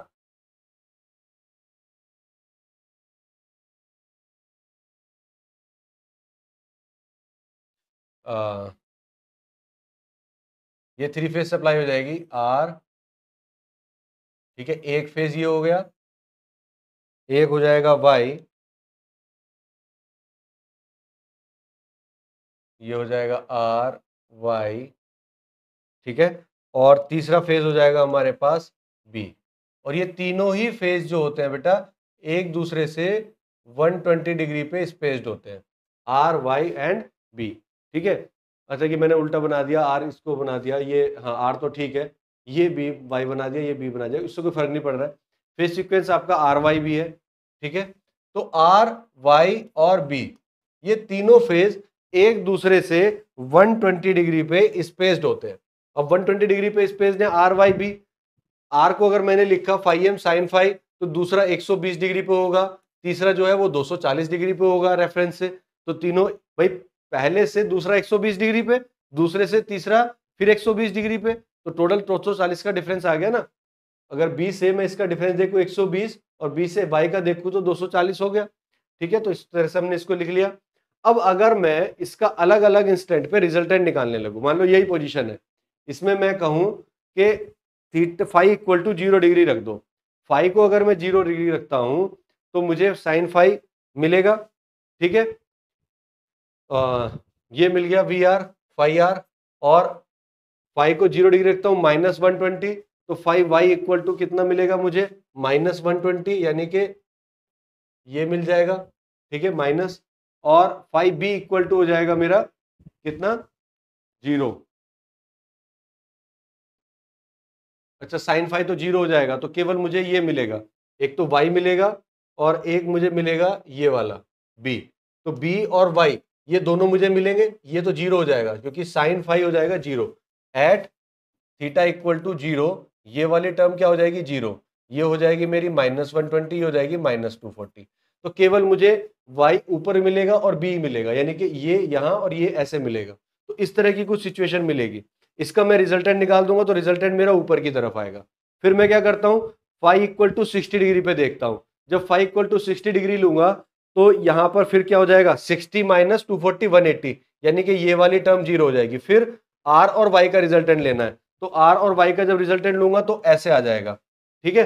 उसके बाद मैंने लिया 120 लेंगे तो ये वाला जीरो हो जाएगा, 120 माइनस 120 जीरो। फिर ये और ये रहेगा, यानी कि r और b का रिजल्टेंट। तो r और b का रिजल्टेंट निकाला तो वो ये आ गया। फिर उसके बाद हमने क्या लिया, एंगल 180 लिया। 180 लिया तो ये वाला जीरो हो जाएगा, r वाला। y और b बचेगा, y और b बचेगा तो इसका रिजल्टेंट हमारा नीचे आ जाएगा। तो आप एक चीज ऑब्जर्व करते हैं कि जब मैंने एंगल जीरो लिया तब मेरे पास रिजल्टेंट ऐसे आया। जब मैंने एंगल 60 डिग्री लिया तो रिजल्टेंट ऐसे आया। जब मैंने एंगल 120 लिया तो मेरा रिजल्टेंट ऐसे आया। जब मैंने एंगल 180 लिया तो मेरा रिजल्टेंट ऐसे आया। इससे आगे भी अगर चलूंगा 240 चलूंगा तो ये आ जाएगा, तो रिजल्टेंट ऐसे आ जाएगा। उसके आगे चलूंगा तो रिजल्टेंट ऐसे आ जाएगा।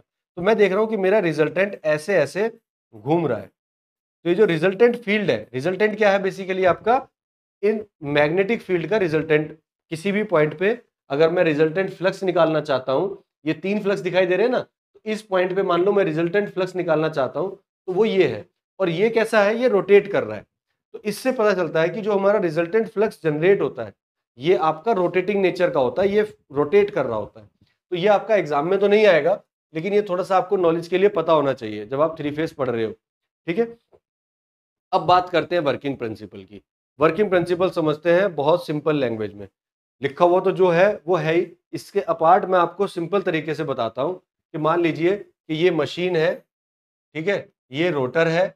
जब आप थ्री फेज सप्लाई दोगे तो यहां पर एक फील्ड जनरेट हो जाएगा जो कि आरएमएफ होगा, ठीक है। अब इसके ऊपर कंडक्टर रखे हुए हैं, ये स्टेशनरी कंडक्टर है, ठीक है। ये फील्ड इसको कट कर रहा है, फील्ड रोटेट कर रहा है, कंडक्टर स्टेशनरी है। तो हमारा इंडक्शन का लॉ क्या कहता था, whenever a conductor is placed in a magnetic field, in a varying magnetic field, एक ईएमएफ इंड्यूस हो जाता है। तो कंडक्टर तो रखे हुए, फील्ड घूम रहा है तो फील्ड तो कट करेगा ना। तो सबसे पहले हमारे पास क्या आया, एक रोटेटिंग मैग्नेटिक फील्ड आया, ठीक है। रोटेटिंग मैग्नेटिक फील्ड ने स्टेशनरी कंडक्टर को कट किया, cut stationary conductor, stationary conductor को कम किया।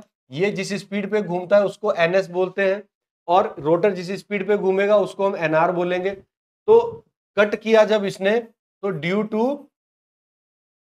एनएस माइनस एनआर, यानी कि रिलेटिव स्पीड है ना, इन दोनों के बीच में रिलेटिव स्पीड है, यानी कि डिफरेंस है, और डिफरेंस है तभी तो कट कर रहा है। तो कट करने की वजह से क्या होगा, एक ईएमएफ इंड्यूस हो जाएगा, ईएमएफ इंड्यूस इन कंडक्टर। आप समझो, अगर इस पूरे फ्लो ग्राफ को आपने समझ लिया ना और इसी को समझ के एक्सप्लेन कर दिया, हो गई आपकी वर्किंग, और कुछ नहीं है वर्किंग। तो इसकी वजह से क्या हुआ, due to NS minus NR EMF induce in conductor. अब जब ईएमएफ इंड्यूस हो गया तो ईएमएफ की वजह से क्या होगा, इन कंडक्टर में ईएमएफ इंड्यूस हो गया, एक करंट ड्यू टू एज, या ऐसा लिख लो, as conductors are short circuited, so a current will produce। अगर ये कंडक्टर शॉर्ट सर्किट थे तो इसमें करंट प्रोड्यूस हो जाएगी आई, और जब आई प्रोड्यूस हो जाएगी तो उस आई की वजह से ए फोर्स विल डेवलप, ठीक है, एक फोर्स डेवलप हो जाएगा F equal to B I L. और जब फोर्स लगेगा तो टॉर्क डेवलप हो जाएगा, टॉर्क T डेवलप हो जाएगा, फोर्स की वजह से टॉर्क डेवलप हो जाएगा। और टॉर्क किसकी वजह से डेवलप हुआ, टॉर्क डेवलप हुआ due to NS minus NR। जब एन रिलेटिव स्पीड मिल रही है इस वजह से ये टॉर्क डेवलप हो रहा है। तो ये क्या करेगा, टॉर्क जो है अपोज करेगा, इट अपोज इट्स कॉज। ये घूमने की कोशिश तो करेगा, लेकिन ये जिसकी वजह से प्रोड्यूस हो रहा है उसका भी अपोज करेगा, तो एनएस माइनस एनआर का ये अपोज करने की कोशिश करेगा। तो जो टॉर्क है वो क्या कोशिश करेगा कि एनएस माइनस एनआर रिड्यूस हो। अब अगर एनएस माइनस एनआर को रिड्यूस करना है तो एनएस क्या है, फील्ड की स्पीड, ये तो कम होगी नहीं, फील्ड तो जिस स्पीड से घूम रहा है वो घूम रहा है, लेकिन जो एनआर है, अगर इस एनएस माइनस एनआर को कम करना है तो मुझे एनआर को बढ़ाना पड़ेगा, क्योंकि एनएस तो चेंज नहीं होगा। एनआर को बढ़ाने का मतलब ये है कि एनआर क्या है आपका, रोटर स्पीड। तो बेसिकली जो टॉर्क डेवलप हो रहा है ना, उसकी नेचर ऐसी है कि वो इस रिलेटिव स्पीड को कम करने की कोशिश करेगा, और इस रिलेटिव स्पीड को कम करने के लिए वो एनआर को बढ़ाना शुरू कर देगा। एनआर को बढ़ाने का मतलब क्या है कि वो रोटर को फील्ड की डायरेक्शन में घुमाने की कोशिश करेगा। तो ये जो रोटर है, ये भी, ये टॉर्क जो है इसको फील्ड की डायरेक्शन में घुमाने की कोशिश करेगा। अब इस तरह से घुमाएगा कि ये इसके बराबर हो जाए और ये जीरो कर दे।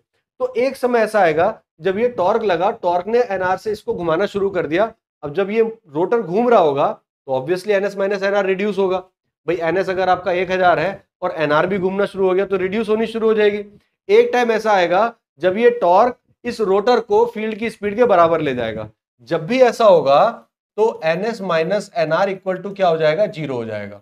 उस केस में एनएस माइनस एनआर कितना हो जाएगा, जीरो हो जाएगा। क्यों? क्योंकि फील्ड के बराबर ले गए आप। और जब ऐसा होगा एनएस माइनस एनआर, ये चीज क्या आ जाएगी, जीरो। तो जब जीरो होगा तो उसकी वजह से ये दोनों एक ही स्पीड पे घूम रहे हैं। अब जब दो चीज एक ही स्पीड पे एक ही डायरेक्शन में घूम रही हैं तो वो एक दूसरे को कट नहीं करेंगी। कट नहीं करेंगी तो ईएमएफ इंड्यूस नहीं होगा। जब ईएमएफ इंड्यूस नहीं होगा तो करंट नहीं होगी, फोर्स नहीं होगा, टॉर्क नहीं होगा, तो motor will stop. Motor stop हो जाएगी और जो स्पीड एनआर थी वो रिड्यूस होकर थोड़ा सा नीचे आएगी। जैसे ही नीचे आएगी वो फिर से डिफरेंस क्रिएट हो जाएगा और मोटर फिर से रन करने लगेगी। तो ये जो मोटर होती है बार बार फील्ड की स्पीड को पकड़ने की कोशिश करती है, बट जैसे ही पकड़ लेती है फिर स्लिप करके नीचे आ जाती है। इसी चीज को हम बोलते हैं स्लिप। तो स्लिप क्या होती है, NS minus NR upon NS, इसको हम क्या बोलते हैं, स्लिप। स्लिप क्या है कि जो मोटर है बार बार पकड़ने की कोशिश करती है फील्ड की स्पीड को, बट पकड़ नहीं पाती है, तो वो स्लिप होके नीचे आ जाती है। इसको बोलते हैं हम स्लिप स्पीड, ठीक है, या स्लिप। ठीक है, तो this is the working of induction motor, right. अब आ जाते हैं आपकी वर्किंग पे। ये आपकी पूरी वर्किंग हो गई। यहाँ पे एक फॉर्मूला हो जाएगा NS equal to 120 F upon P. जितना अच्छे से मैंने आपको पीछे समझा दिया है उसी को यहाँ पे आप लिख सकते हो स्टेप वाइज, ठीक है।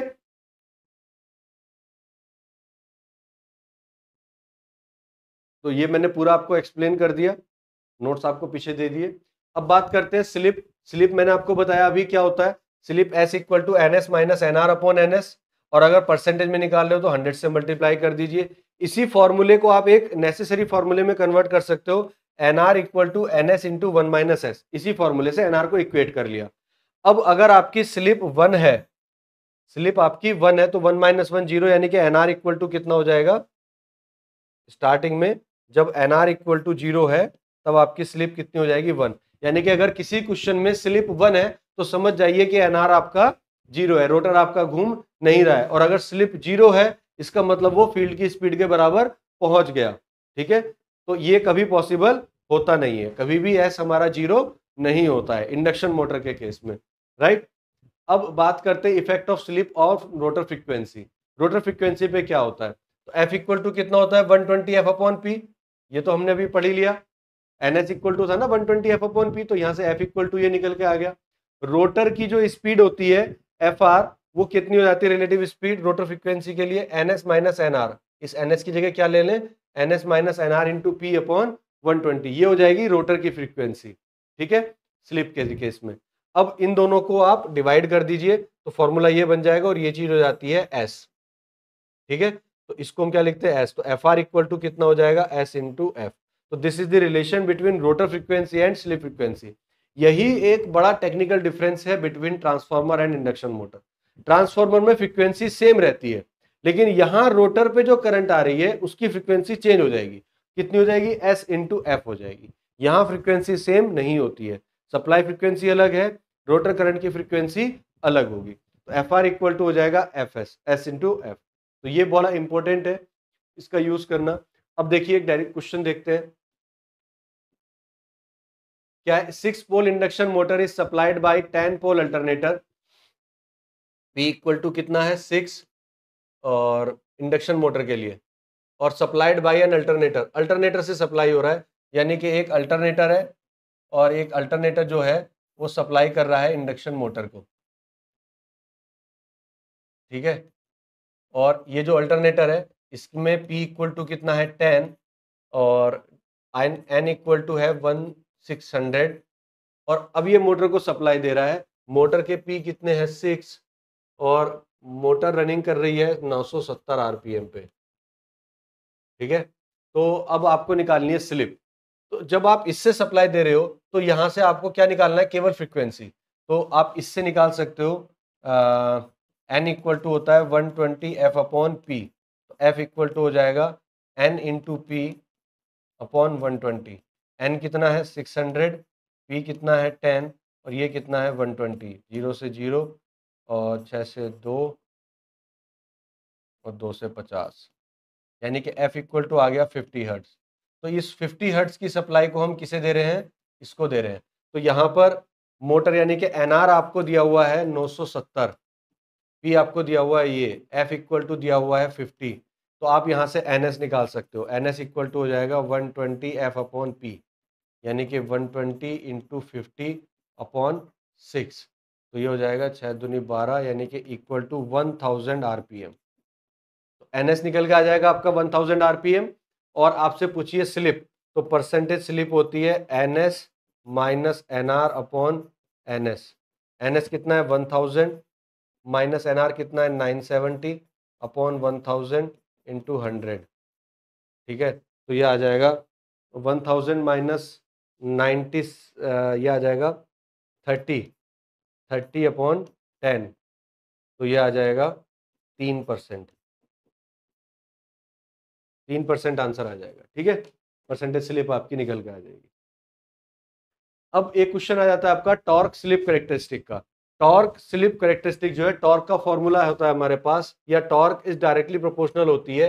ये फॉर्मूला याद रख लीजिए, डेरिवेशन तो इसका बहुत बड़ा है, तो डेरिवेशन की रिक्वायरमेंट नहीं है, आपको केवल टॉर्क स्लिप कैरेक्टरिस्टिक पढ़नी है। टॉर्क स्लिप कैरेक्टरिस्टिक को दो रीजन में हम डिवाइड कर देते हैं, एक होती है लो स्लिप रीजन और एक होती है हाई स्लिप रीजन। टॉर्क का जो जनरल फॉर्मूला है, torque is directly proportional to slip into R2 upon R2 square plus SX2 square. R2 X2 क्या है, जो रोटर का आपकी कॉइल है, रोटर का रेजिस्टेंस है, रोटर की जो रिएक्टेंस है, ये वो है, ठीक है। तो R2 स्क्वायर SX2 स्क्वायर। अब अगर आप लो स्लिप रीजन की बात करते हो, जब स्लिप आपकी लो है, तो उस केस में आपकी जो synchronous speed S equal to मान लीजिए लगभग 0 या बहुत कम है, तो उस केस में ये वाली जो टर्म है ये आपकी ऑलमोस्ट 0 हो जाएगी, X जो होगा वो आपका बहुत कम हो जाएगा, तो उस वजह से ये वाली टर्म आपकी 0 हो जाएगी। ये 0 हो जाएगी तो torque is directly proportional to हो जाएगा SR2 upon R2 square, R2 से R2 कट जाएगा, तो torque is directly proportional to S आ जाएगा। यानी कि लो स्लिप रीजन में जब हमारी स्लिप बहुत कम है, नियर टू 0 है, ठीक है, उस केस में SX2 स्क्वायर को नेग्लेक्ट कर देंगे तो हमारा torque directly proportional to S आता है। इन दिस ड्यूरेशन आपकी जो कैरेक्टरिस्टिक है वो ऑलमोस्ट लीनियर आती है, ये जो कैरेक्टरिस्टिक है ये ऑलमोस्ट लीनियर आती है। इसके बाद जब आप हाई स्लिप रीजन में जाते हो, जिसको हम अनस्टेबल रीजन भी बोलते हैं, उस केस में S की वैल्यू हाई हो जाएगी, तो एज कंपेयर टू SX हम क्या करेंगे, इस R2 को नेग्लेक्ट कर देंगे, R2 को नेग्लेक्ट कर देंगे तो ये आ जाएगा torque is directly proportional to SR2 upon S square X2 square, और S से ये कट जाएगा तो ये आ जाएगी directly proportional to 1 upon S।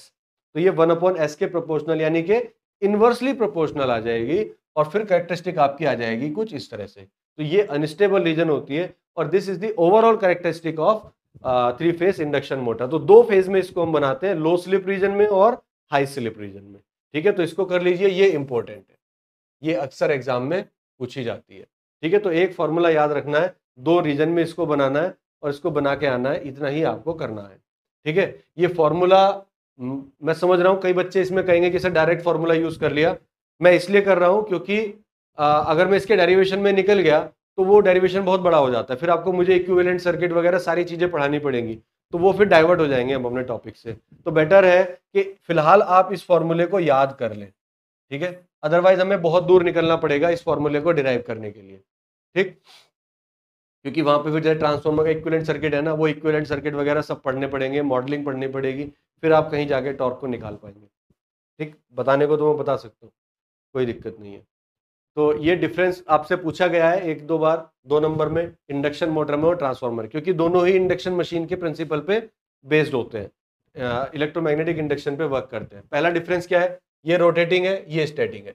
दूसरा डिफरेंस, स्टेटर रोटर है, प्राइमरी सेकेंडरी होती है। तीसरा डिफरेंस, फ्रीक्वेंसी सेम होती है, इसकी फ्रीक्वेंसी नहीं, ये तो कुछ और है। The frequency of secondary winding EMF is variable and it depend on, हाँ, इसकी फ्रीक्वेंसी वेरिएबल होती है, इसकी फ्रीक्वेंसी फिक्स होती है। Induction motor input electrical energy होती है, आउटपुट मैकेनिकल एनर्जी होती है। इलेक्ट्रिकल एनर्जी देते हो, आउटपुट पे मैकेनिकल एनर्जी मिलती है। यहाँ इनपुट भी इलेक्ट्रिकल, आउटपुट भी इलेक्ट्रिकल, ठीक है। मैग्नेटिक फील्ड रोटेटिंग होता है, इसमें रोटेटिंग नहीं होता है, अल्टरनेटिंग होता है। इसमें एयर गैप होता है आर्म में, स्टेटर रोटर में, इसमें कोई एयर गैप नहीं होता है, एक ही लिंब पे दोनों बंधी होती है। पावर फैक्टर इसका बहुत कम होता है, हमेशा कम होता है, और इसका पावर फैक्टर हमेशा ज़्यादा होता है, क्योंकि ये स्टैटिक मशीन है, ठीक है। इसकी रेटिंग किलोवाट में होती है, इसकी केवीए में होती है। इसकी एफिशिएंसी हमेशा कम होगी, इसकी एफिशिएंसी हमेशा ज़्यादा होगी, क्योंकि ये स्टैटिक मशीन है, ठीक है। तो these are some differences between induction motor and transformer, आप याद कर लीजिए, कई बार पूछ लिया जाता है, ठीक है। एक और क्वेश्चन है, a 3 phase slip ring 4 pole induction motor, P equal to 4 है, rotor frequency FR equal to है 50 हर्ट्ज, ठीक है, वाइल कनेक्टेड टू है, supply frequency F equal to 50 hertz है। तो मोटर स्पीड पूछ रहा है, तो भैया इसमें तो कुछ करना ही नहीं है, क्योंकि रोटर फ्रीक्वेंसी और सप्लाई फ्रीक्वेंसी हमारी बराबर है। FR इक्वल टू कितना होता है, SF, ठीक है। तो S इक्वल टू हो जाएगा FR अपॉन F, यानी कि 50 अपॉन 50, ये आ जाएगी 1। और जब S इक्वल टू 1 होता है, उस केस में NR जो होता है वो 0 होता है, अभी बताया था, यानी कि मोटर आपकी घूम नहीं रही होगी, तो इस समय मोटर की जो स्पीड होगी वो 0 हो जाएगी, ठीक है।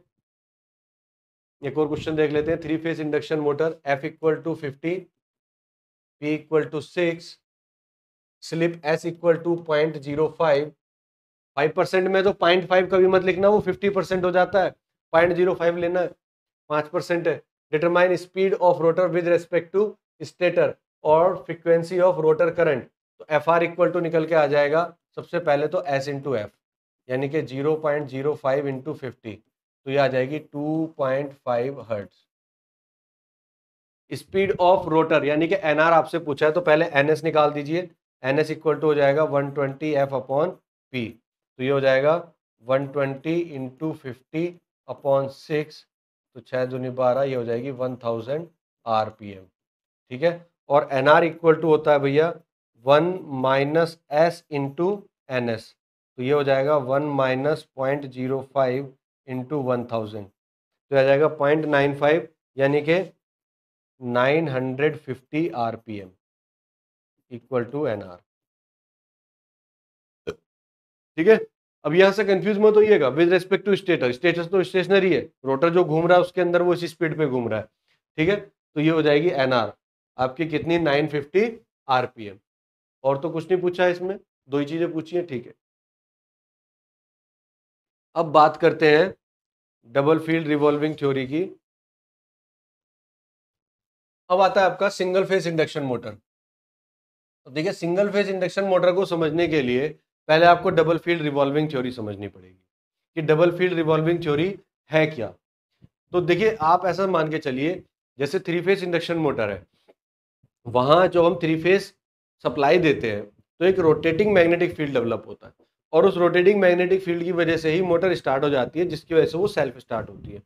Single phase induction motor self start नहीं होती है। तो सबसे पहले तो हमें यही एक्सप्लेन करना है कि ऐसा क्यों हो रहा है कि single phase motor self start नहीं है। एक फेज की सप्लाई देने से क्या होगा, तो जब हम सिंगल फेज सप्लाई देते हैं तो उसका जो फील्ड बनेगा वो रोटेटिंग नहीं होगा, वो पल्सेटिंग फील्ड होगा। भाई सप्लाई हम देंगे तो जो फील्ड बनेगा फ्लक्स, वो भी ऐसा ही होगा, रोटेटिंग तो नहीं होगा ना, क्योंकि एक ही फेज है। वहां 3 फेज थे तो उनका रिजल्टेंट हमने देखा था, वो रोटेट कर रहा था। यहाँ पर तो एक ही फेज है, उसका रिजल्टेंट क्या होगा, कभी पॉजिटिव कभी निगेटिव। तो इस वजह से क्या होगा कि जो आपकी मोटर है वो सेल्फ स्टार्ट नहीं होती है। तो उसको समझने के लिए हमें समझनी पड़ती है डबल फील्ड रिवॉल्विंग थ्योरी, ठीक है। तो यही हमने लिखा है, single phase winding is placed in stator slot when AC supply is given to the stator winding a pulsating field. यहां से क्या मिल रहा है हमें? पल्सेटिंग फील्ड मिल रहा है जब rotor does not rotate due to inertia. Therefore a single phase induction motor is not self starting, requires some special starting means. तो सेल्फ स्टार्ट नहीं होती है, कुल मिला के बात ये। अब डबल फील्ड रिवॉल्विंग की बात करते हैं। According to double field revolving theory, magnetic field produced by stator winding when an alternating supply is given to equal to the sum of two revolving field rotating at synchronous speed in the opposite direction. इसमें हम क्या मानते हैं कि हमारे पास दो field है। जब हम सिंगल फेज सप्लाई देते हैं तो दो फील्ड होते हैं, एक पॉजिटिव डायरेक्शन में जा रहा है, एक नेगेटिव डायरेक्शन में जा रहा है। दो फील्ड हमारे जनरेट होते हैं, लेकिन दोनों ही हमारे किस स्पीड पे घूम रहे हैं? एनएस स्पीड पे घूम रहे हैं, बट उनकी जो डायरेक्शन है वो अपोजिट है, लेकिन मैग्नीट्यूड इक्वल है। आप देखिए इन दोनों का मैग्नीट्यूड तो इक्वल है, लेकिन इनकी घूमने की जो डायरेक्शन होगी वो अपोजिट होगी। ठीक है, each revolving magnetic field is equal to the 1/2 of the maximum value. अगर ये टोटल फ्लक्स फाई है तो जो दोनों डायरेक्शन में घूम रहा है वो फाई एम बाई 2 घूम रहा है, दोनों की डायरेक्शन हमारी आधी हो जाएगी। फाई एफ हमने मान लिया फॉरवर्ड कंपोनेंट और फाई भी मान लिया हमने बैकवर्ड कंपोनेंट। जो रिजल्टेंट है किसी भी इंस्टेंट पे वो आपका स्टेटर का फ्लक्स आपको मिलेगा। ठीक है, at start both component opposite to each other, thus the resultant component is 0। Starting में क्या होता है, अब इसके आगे आप समझिए। जब हम स्टार्टिंग की बात कर रहे हैं तो स्टार्टिंग में ये सिचुएशन आती है, जितना हमारा फॉरवर्ड कंपोनेंट है उतना ही हमारा बैकवर्ड कंपोनेंट है और एक दूसरे के अपोजिट है। तो यहां पर जो एफ आर होता है वो कितना आ जाएगा? नेट 0।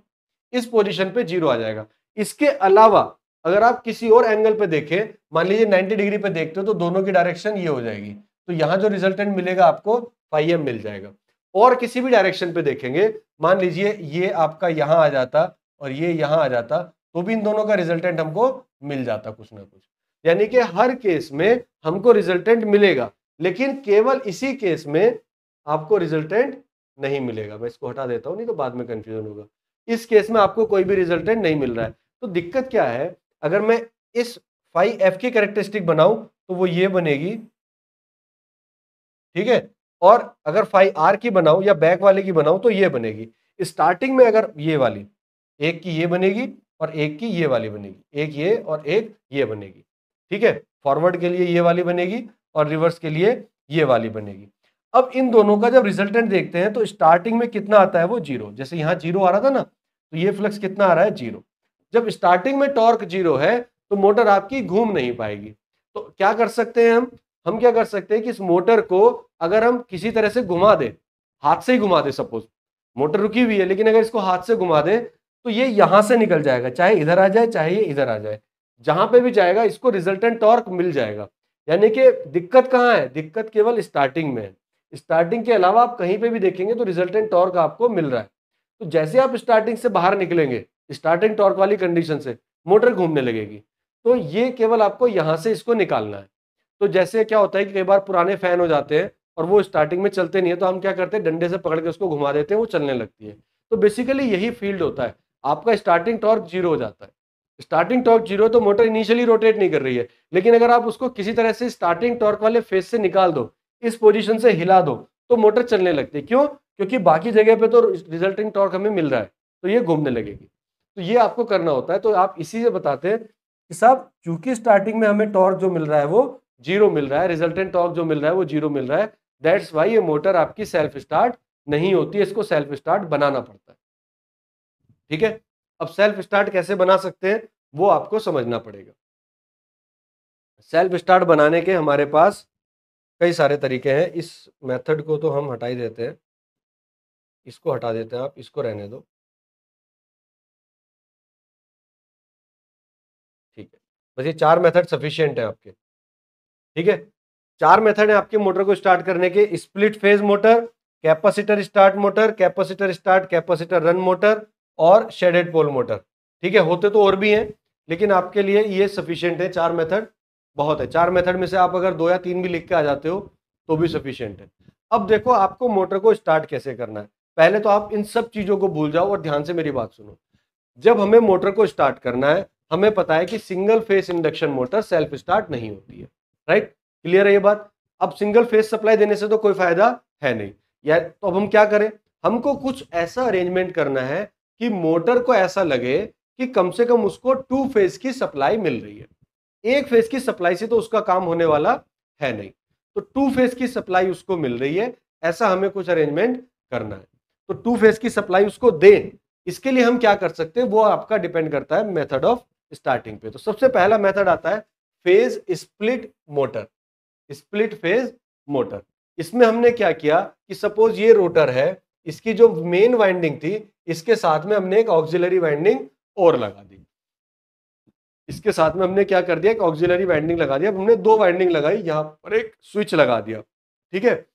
अब क्या होगा, इसको हम बोलते हैं रेजिस्टेंस स्टार्ट मोटर भी बोलते हैं। इट्स हैज 2 वाइंडिंग, इसमें 2 वाइंडिंग होती है, main winding and starting winding. एक मेन वाइंडिंग लगा दी और एक स्टार्टिंग वाइंडिंग लगा दी। दोनों एक दूसरे से 90 डिग्री पे डिस्प्लेस्ड होती हैं, दोनों वाइंडिंग एक दूसरे से 90 डिग्री पे हमने डिस्प्लेस कर दी। अब जो मेन वाइंडिंग है उसका रेजिस्टेंस बहुत कम होता है और हाई रिएक्टेंस होता है। ये जो रेजिस्टेंस है ये बहुत लो होता है और ये बहुत हाई होता है, यानी कि जो करंट इसके अंदर जा रही है वो लगभग रेजिस्टिव करंट है। तो आई यानी कि बहुत ज्यादा लैग करेगी, सॉरी रिएक्टेंस बहुत ज्यादा है ना, तो ये हाईली रिएक्टिव करंट है। तो यहां ये करंट आपकी बहुत ज्यादा लैग करेगी। तो आई एम जो है वो देखिए, आई एम जो लैग कर रही है वो कितने एंगल से कर रही है, बहुत ज्यादा एंगल से लैग कर रही है। दूसरी करंट, दूसरी जो वाइंडिंग है वो हमारी है ये वाली, इसका रेजिस्टेंस बहुत हाई होता है, ठीक है, रिएक्टेंस बहुत लो होता है, यानी कि ये मेजर पोर्शन जो है रेजिस्टिव है, तो ये लैग तो करेगी बट बहुत कम एंगल से। तो ये वाली करंट हमारी बहुत कम एंगल से लैग कर रही है, यानी कि एक तो ये वाली करंट है और एक ये करंट है। तो इस रोटर को 2 करंट मिल रही है, आई एम और आई ए, और इन दोनों के बीच में डिफरेंस भी है। इस वाली करंट के ये वाला एंगल हो गया φ2, नेट जो होगा एंगल वो हो जाएगा ये φ, ठीक है। अब यानी कि इस रोटर को 2 करंट मिल रही है, एक करंट आई एम और दूसरी करंट आई ए, और इन दोनों के बीच में एक ठीक ठाक फेज डिफरेंस भी मिल रहा है। यानी कि जब रोटर को 2 करंट मिल रही है, इसका मतलब कैसी सप्लाई मिल रही है, 2 फेज सप्लाई मिल रही है। अब मोटर को ये नहीं पता उसको सिंगल फेज दे रहे थे, यहां से दे तो सिंगल फेज रहे थे, लेकिन इसको मिल कितनी रही है, एक करंट ये और एक करंट ये, दोनों की नेचर अलग अलग है, एक हाईली रिएक्टिव है एक हाईली रेजिस्टिव है।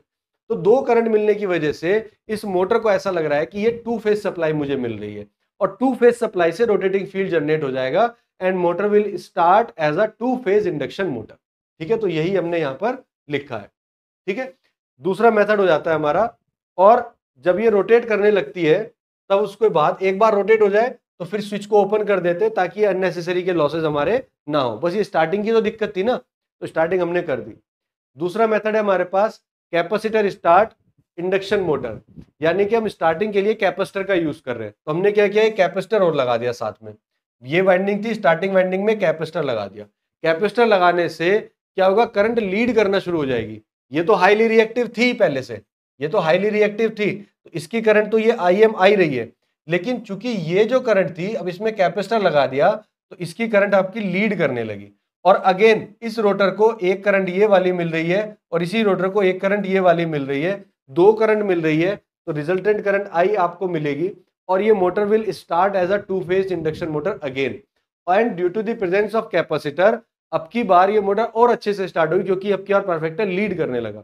बट अगेन ये स्विच इसमें हमने लगा रखा है, हम चाहें तो स्टार्ट होने के बाद एक बार मोटर स्टार्ट हो जाए तो इसको डिस्कनेक्ट कर सकते हैं, ठीक है। तो इसको हम बोलते हैं कैपेसिटर स्टार्ट मोटर। अब एक मोटर और आती है इसके बाद, capacitor start capacitor run motor, यानी कि हम स्टार्ट भी कर रहे हैं कैपेसिटर से और जब मोटर रन कर रही है तब भी ये कैपेसिटर हमारा लगा हुआ है। तो जो फर्स्ट केस में हमने कैपेसिटर को निकाल दिया था बाद में, इसको निकालने की जरूरत नहीं है। क्यों जरूरत नहीं है, क्योंकि कैपेसिटर से तो पावर फैक्टर इंप्रूव हो रहा है, कैपेसिटर से लॉसेज हमारे और कम हो रहे हैं, तो वो तो इंप्रूव कर रहा है। अगर कोई चीज इंप्रूव कर रही है तो उसको हटाने की जरूरत नहीं है। तो जनरली जो हमारी मोटर होती है वो capacitor start capacitor run motor होती है। अगर हमने कैपेसिटर लगाया है तो मोटर में से हम कैपेसिटर को नहीं निकालते, तो ये मोटर कहलाती है आपकी capacitor start capacitor run motor. तो कुछ बच्चे इसमें कहते हैं कि सर 2 कैपेसिटर लगा दो, कोई जरूरत नहीं है 2 कैपेसिटर लगाने की। जब स्टार्ट और रन की बात कर रहे हैं तो यही स्टार्टिंग का भी काम करेगा, यही रनिंग का भी काम करेगा और ये पावर फैक्टर को इंप्रूव भी करेगा, जिस वजह से मोटर को तो 2 फेज सप्लाई मिल रही है, motor will start as a 2 phase induction motor, capacitor continue रहेगा। जैसे आपके सीलिंग फैन में हो गया, घर की इंडक्शन मोटर में हो गया, या आपके मिक्सी वगैरह में हो गए, इन सब में आपका कंडेंसर लगा होता है, जो कैपेसिटर लगा होता है कंडेंसर जिसको बोलते हैं, पंखे में, वो हमेशा कनेक्टेड होता है।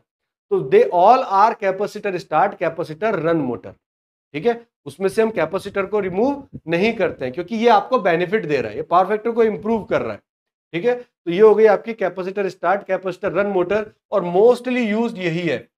और ये क्वेश्चन आपका बेटा 100% आता है, लगभग लगभग आएगा। सिंगल फेस इंडक्शन मोटर के मेथड ऑफ स्टार्टिंग बहुत इंपॉर्टेंट है, एग्जाम में पूछा जाता है, बहुत ज्यादा पूछा जाता है। तो 3 मेथड हो गए, वैसे तो आप 3 भी डिफाइन करके आ जाओगे, सफिशिएंट है। एक और बता देते हैं आपको, शेडेड पोल मोटर, इसका यूज बहुत कम होता है, ठीक है। जो इसमें क्या करते हैं, हम पोल में ऐसे कट लगा देते हैं, और कट लगाने के बाद उसके ऊपर एक कॉपर का रिंग लगा देते हैं, ऐसे एक कॉपर का रिंग लगा दिया। अब इस पोल के 2 पोर्शन हो गए, एक बड़ा पोर्शन और एक छोटा पोर्शन। छोटे पोर्शन पे आपने क्या किया, एक कॉपर का रिंग लगा दिया।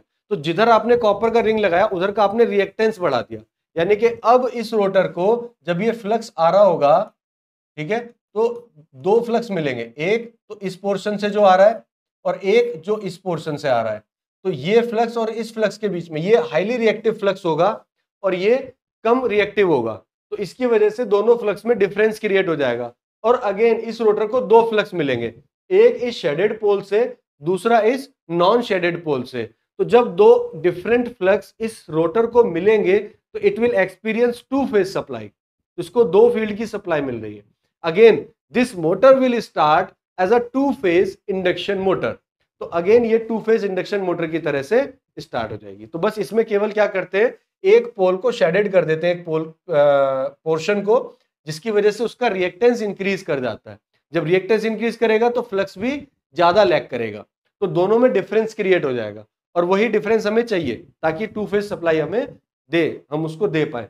तो this is how a shaded pole induction motor will start, ठीक है। तो ये 4th मेथड हुआ आपका।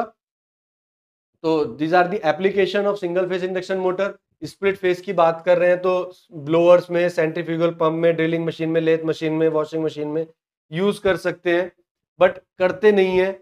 सबसे ज्यादा यूज होने वाली मोटर है capacitor start, capacitor run motor, जिसको आप लगभग लगभग हर जगह यूज करते हो, चाहे वो आपके मोटर हो या आपके फैन हो, ठीक है। इस तरह से आप यूज करते हो कैपेसिटर स्टार्ट मोटर को। पंप में भी यूज करते हैं, कंप्रेसर में, फैन में, हर जगह यूज करते हैं capacitor start, capacitor run motor को। These are some applications of single phase induction motor. ये क्वेश्चन बेटा अच्छे से पढ़ लीजिए, ठीक है। ये क्वेश्चन आपका एग्जाम में आता ही आता है, ये क्वेश्चन आपका एग्जाम में सिंगल फेज इंडक्शन मोटर की स्टार्टिंग आती ही आती है। आगे बढ़ते हैं, कंस्ट्रक्शन ऑफ सिंक्रोनस मोटर, ठीक है। तो सिंक्रोनस मोटर और अल्टरनेटर, ठीक है, इन दोनों की कंस्ट्रक्शन भी ऑलमोस्ट सेम ही होती है। अब देखिए, ये जो मशीन है आपकी सिंक्रोनस मशीन, ये भी आपके रोटर के नाम से जानी जाती है, मतलब यहां पर भी आपका रोटर जो है वो इंपॉर्टेंट है।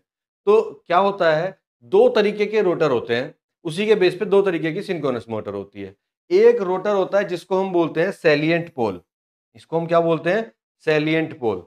और एक रोटर होता है जिसको हम बोलते हैं सिलेंड्रिकल पोल। सैलिएंट पोल क्या होता है और सिलेंड्रिकल पोल क्या होता है उसको देखते हैं। जब हमारा पोल जो है, मान लीजिए जैसे ये हमारे पास एक शाफ्ट थी, इसके ऊपर हमने एक पोल को ऐसे माउंट कर दिया और इसको क्लिप से फंसा दिया। इसी तरह से एक पोल इधर लगाया और इसको इधर क्लिप से फंसा दिया, ठीक है, ऐसे। इसी तरह से एक पोल इधर लगाया, इस तरह को इसको क्लिप से ऐसे फंसा दिया, ठीक है। तो इस तरह का जो रोटर होता है जिसको हम इस पे माउंट करते हैं, ये रोटर कहलाता है हमारा सैलिएंट पोल रोटर, ठीक है। तो ये रोटर हो गया। दूसरा है हमारा सिलेंड्रिकल पोल। सिलेंड्रिकल पोल में क्या होता है कि हमारा रोटर है पूरा, ठीक है, और इसमें हम कट बनाते हैं, इसमें हम कट बनाते हैं। कुछ छोटे कट बन गए, फिर एक बड़ा छोड़ दिया, फिर छोटे बना दिए, फिर बड़ा छोड़ दिया, फिर छोटे, फिर बड़ा। तो जो बड़ा पोर्शन है ये पोल का काम करता है। जो वाइंडिंग है वो हम इनके बीच में ग्रूव्स में पेस्ट करते हैं। इसी तरह से इधर जो वाइंडिंग है वो हम पोल्स पे करते हैं। तो ये इस तरह का जो पोल होता है ये सैलिएंट पोल होता है, और ये वाला जो पोल होता है ये आपका सैलिएंट पोल होता है। तो ये तो हुई कंस्ट्रक्शन वाइज कैसे डिफरेंस होता है, मतलब पोल में आप ग्रूव काट के बना रहे हो, तो ये इसी का पार्ट है, इसमें अलग से नहीं जुड़ा। जबकि इसमें ये पोल को अलग से अटैच किया जाता है। तो ये हाई स्पीड पे ज्यादा इसको यूज नहीं करते हैं, लो स्पीड पे इसको यूज करते हैं, ठीक है। बाकी हुई पोल्स, स्टेटर आपका सेम होता है। अच्छा, एक चीज इसमें क्या क्या होंगे, ये आपके स्लिप रिंग्स हो गए, ब्रशेज हो गए, रोटर फील्ड आपका जनरेट हो जाएगा, ये आपकी फील्ड वाइंडिंग हो जाएंगी, ठीक है। फील्ड वाइंडिंग या फील्ड वाइंडिंग की जगह हम इसको बोलते हैं आर्मेचर वाइंडिंग। इसमें एक चीज उल्टी होती है, इसमें क्या है कि आर्मेचर वाइंडिंग आपकी स्टेटर पे होती है जबकि फील्ड वाइंडिंग आपकी रोटर पे होती है। तो यहां आपको ये ध्यान रखना है कि जो रोटर पे वाइंडिंग है इसको हम बोलते हैं फील्ड वाइंडिंग, और जो स्टेटर पे वाइंडिंग है इसको हम बोलते हैं आर्मेचर वाइंडिंग, ठीक है। क्योंकि जो फील्ड पहले क्या होता था, सारी मोटर्स में जितनी भी मोटर हमने पढ़ी है, चाहे डीसी या इंडक्शन मोटर, उन सब में जो फील्ड था वो आपका पोल्स पे क्रिएट होता है, और वो पोल्स हमारे कहाँ होते थे, स्टेटर पे होते थे। अब की बार हमारे पोल्स कहाँ है, रोटर पे है। तो रोटर पे जहां पोल्स हैं यहीं पे फील्ड क्रिएट होगा, तो जो फील्ड वाइंडिंग होगी वो कहलाती है जो फील्ड क्रिएट करती है। और इस बार फील्ड क्रिएट करने का काम है इस रोटर पे लगे हुए पोल्स का, राइट। तो जो ये पोल्स बन रहे हैं रोटर पे यही फील्ड क्रिएट करेंगे, इसलिए इन वाइंडिंग्स को क्या बोलते हैं, फील्ड वाइंडिंग। और यहां पर ये जो फील्ड घूमेगा तो ये इन कंडक्टर्स को कट करेगा, तो ये अपना काम करेंगे, तो ये कहलाती है हमारी आर्मेचर वाइंडिंग। तो दो चीजें अब यहाँ पे अलग हो गई। पहला कि इसकी फील्ड वाइंडिंग और आर्मेचर वाइंडिंग अलग अलग होती हैं नॉर्मल से। इसकी फील्ड वाइंडिंग रोटर पे होती है, आर्मेचर वाइंडिंग स्टेटर पे होती है, ठीक है। स्लिप रिंग इस पे भी होते हैं। दूसरी चीज, ये डबली एक्साइटेड मशीन कहलाती है। इसको हम क्या बोलते हैं, डबली एक्साइटेड मशीन। अगर आप ध्यान से देखें और इसकी बात करें तो हम देखेंगे कि हम यहां पर भी सप्लाई दे रहे हैं, ठीक है। इसके ये ब्रशेस लगे हुए हैं हमारे, इन ब्रशेस के थ्रू हम डीसी सप्लाई देते हैं। तो इसके थ्रू तो हम डीसी सप्लाई दे रहे हैं, ठीक है। और इधर से हमारी 3 फेज एसी दी जा रही है। तो जब हम एक ही मशीन को दो सप्लाई दे रहे हैं, रोटर को डीसी सप्लाई दे रहे हैं, स्टेटर को 3 फेज एसी सप्लाई दे रहे हैं, तब हम इसको क्या बोलते हैं कि ये एक डबली एक्साइटेड मशीन है, राइट। तो आगे अब इसकी थ्योरी पढ़ते हैं थोड़ी सी। Working of synchronous motor, synchronous motor की बात करते हैं। द स्टेटर प्रोड्यूस, चलिए मैं इसको पहले समझा देता हूँ, क्योंकि इसको हम अगर थ्योरी पढ़ेंगे तो फिर आपको समझ में नहीं आएगा। पढ़ने को तो मैं रीडिंग कर सकता हूँ, आप इसको समझने की कोशिश करिए कि जब हम एक 3 फेज सप्लाई देंगे, ठीक है, 3 फेज सप्लाई देंगे किसको, स्टेटर को। स्टेटर को हम देते हैं 3 फेज सप्लाई, ठीक है। स्टेटर को हम देते हैं 3 फेज सप्लाई। जैसे ही हम 3 फेज सप्लाई देंगे तो इससे क्या होगा, एक रोटेटिंग मैग्नेटिक फील्ड जनरेट हो जाएगा। तो बच्चों रोटेटिंग मैग्नेटिक फील्ड क्या है, आपके एक तरह से जो फील्ड है वो ns स्पीड पे रोटेट कर रहा है, राइट। ns स्पीड पे वो रोटेट कर रहा है। तो हमने एक फील्ड बनाया और उसकी जो फील्ड था वो हमारा रोटेट कर रहा है, और किस स्पीड पे रोटेट कर रहा है, ns स्पीड पे रोटेट कर रहा है। ये जो ns है ये स्टेटर का एन पोल है, स्टेटर एन पोल, ठीक है। और ये एस एस जो है ये स्टेटर एस पोल है, स्टेटर एस पोल, ठीक है। मतलब ये जो पोल्स हैं ये एन और एस हमेशा एक दूसरे के अपोजिट होंगे, और ये दोनों पोल्स एन एस स्पीड पे घूम रहे हैं। मतलब ये पोल एन एस स्पीड पे इस तरह की तरफ रोटेट कर रहा है। अभी यहाँ है, थोड़ी देर बाद यहाँ जाएगा, फिर यहाँ जाएगा, थोड़ी देर बाद एन यहाँ जाएगा, एस यहाँ आ जाएगा। यानी कि ये पोल्स आपके घूम रहे हैं, जो फील्ड है वो रोटेट कर रहा है। किस स्पीड पे रोटेट कर रहा है, एन एस स्पीड पे रोटेट कर रहा है, राइट। तो ये तो बात हुई कि हमारा फील्ड रोटेट कर रहा है। अब हमें पता है कि जो हमारी अंदर की तरफ ये रोटर लगा हुआ है इसको हम डीसी सप्लाई देते हैं। अगर मैं इस रोटर को डीसी सप्लाई दे दूं तो क्या होगा, डीसी सप्लाई देते ही इस रोटर पे पोलैरिटी क्रिएट हो जाएंगी, इधर एन बना इधर एस बना। अच्छा, डीसी के केस में फिक्स पोलैरिटी होती है, जो पॉजिटिव है वो पॉजिटिव रहेगा, जो निगेटिव है वो निगेटिव रहेगा। यानी कि जो पोल एक बार एन बन गया वो एन रहेगा, जो एस बन गया वो एस रहेगा। तो एनआर और एसआर आपके बन जाएंगे।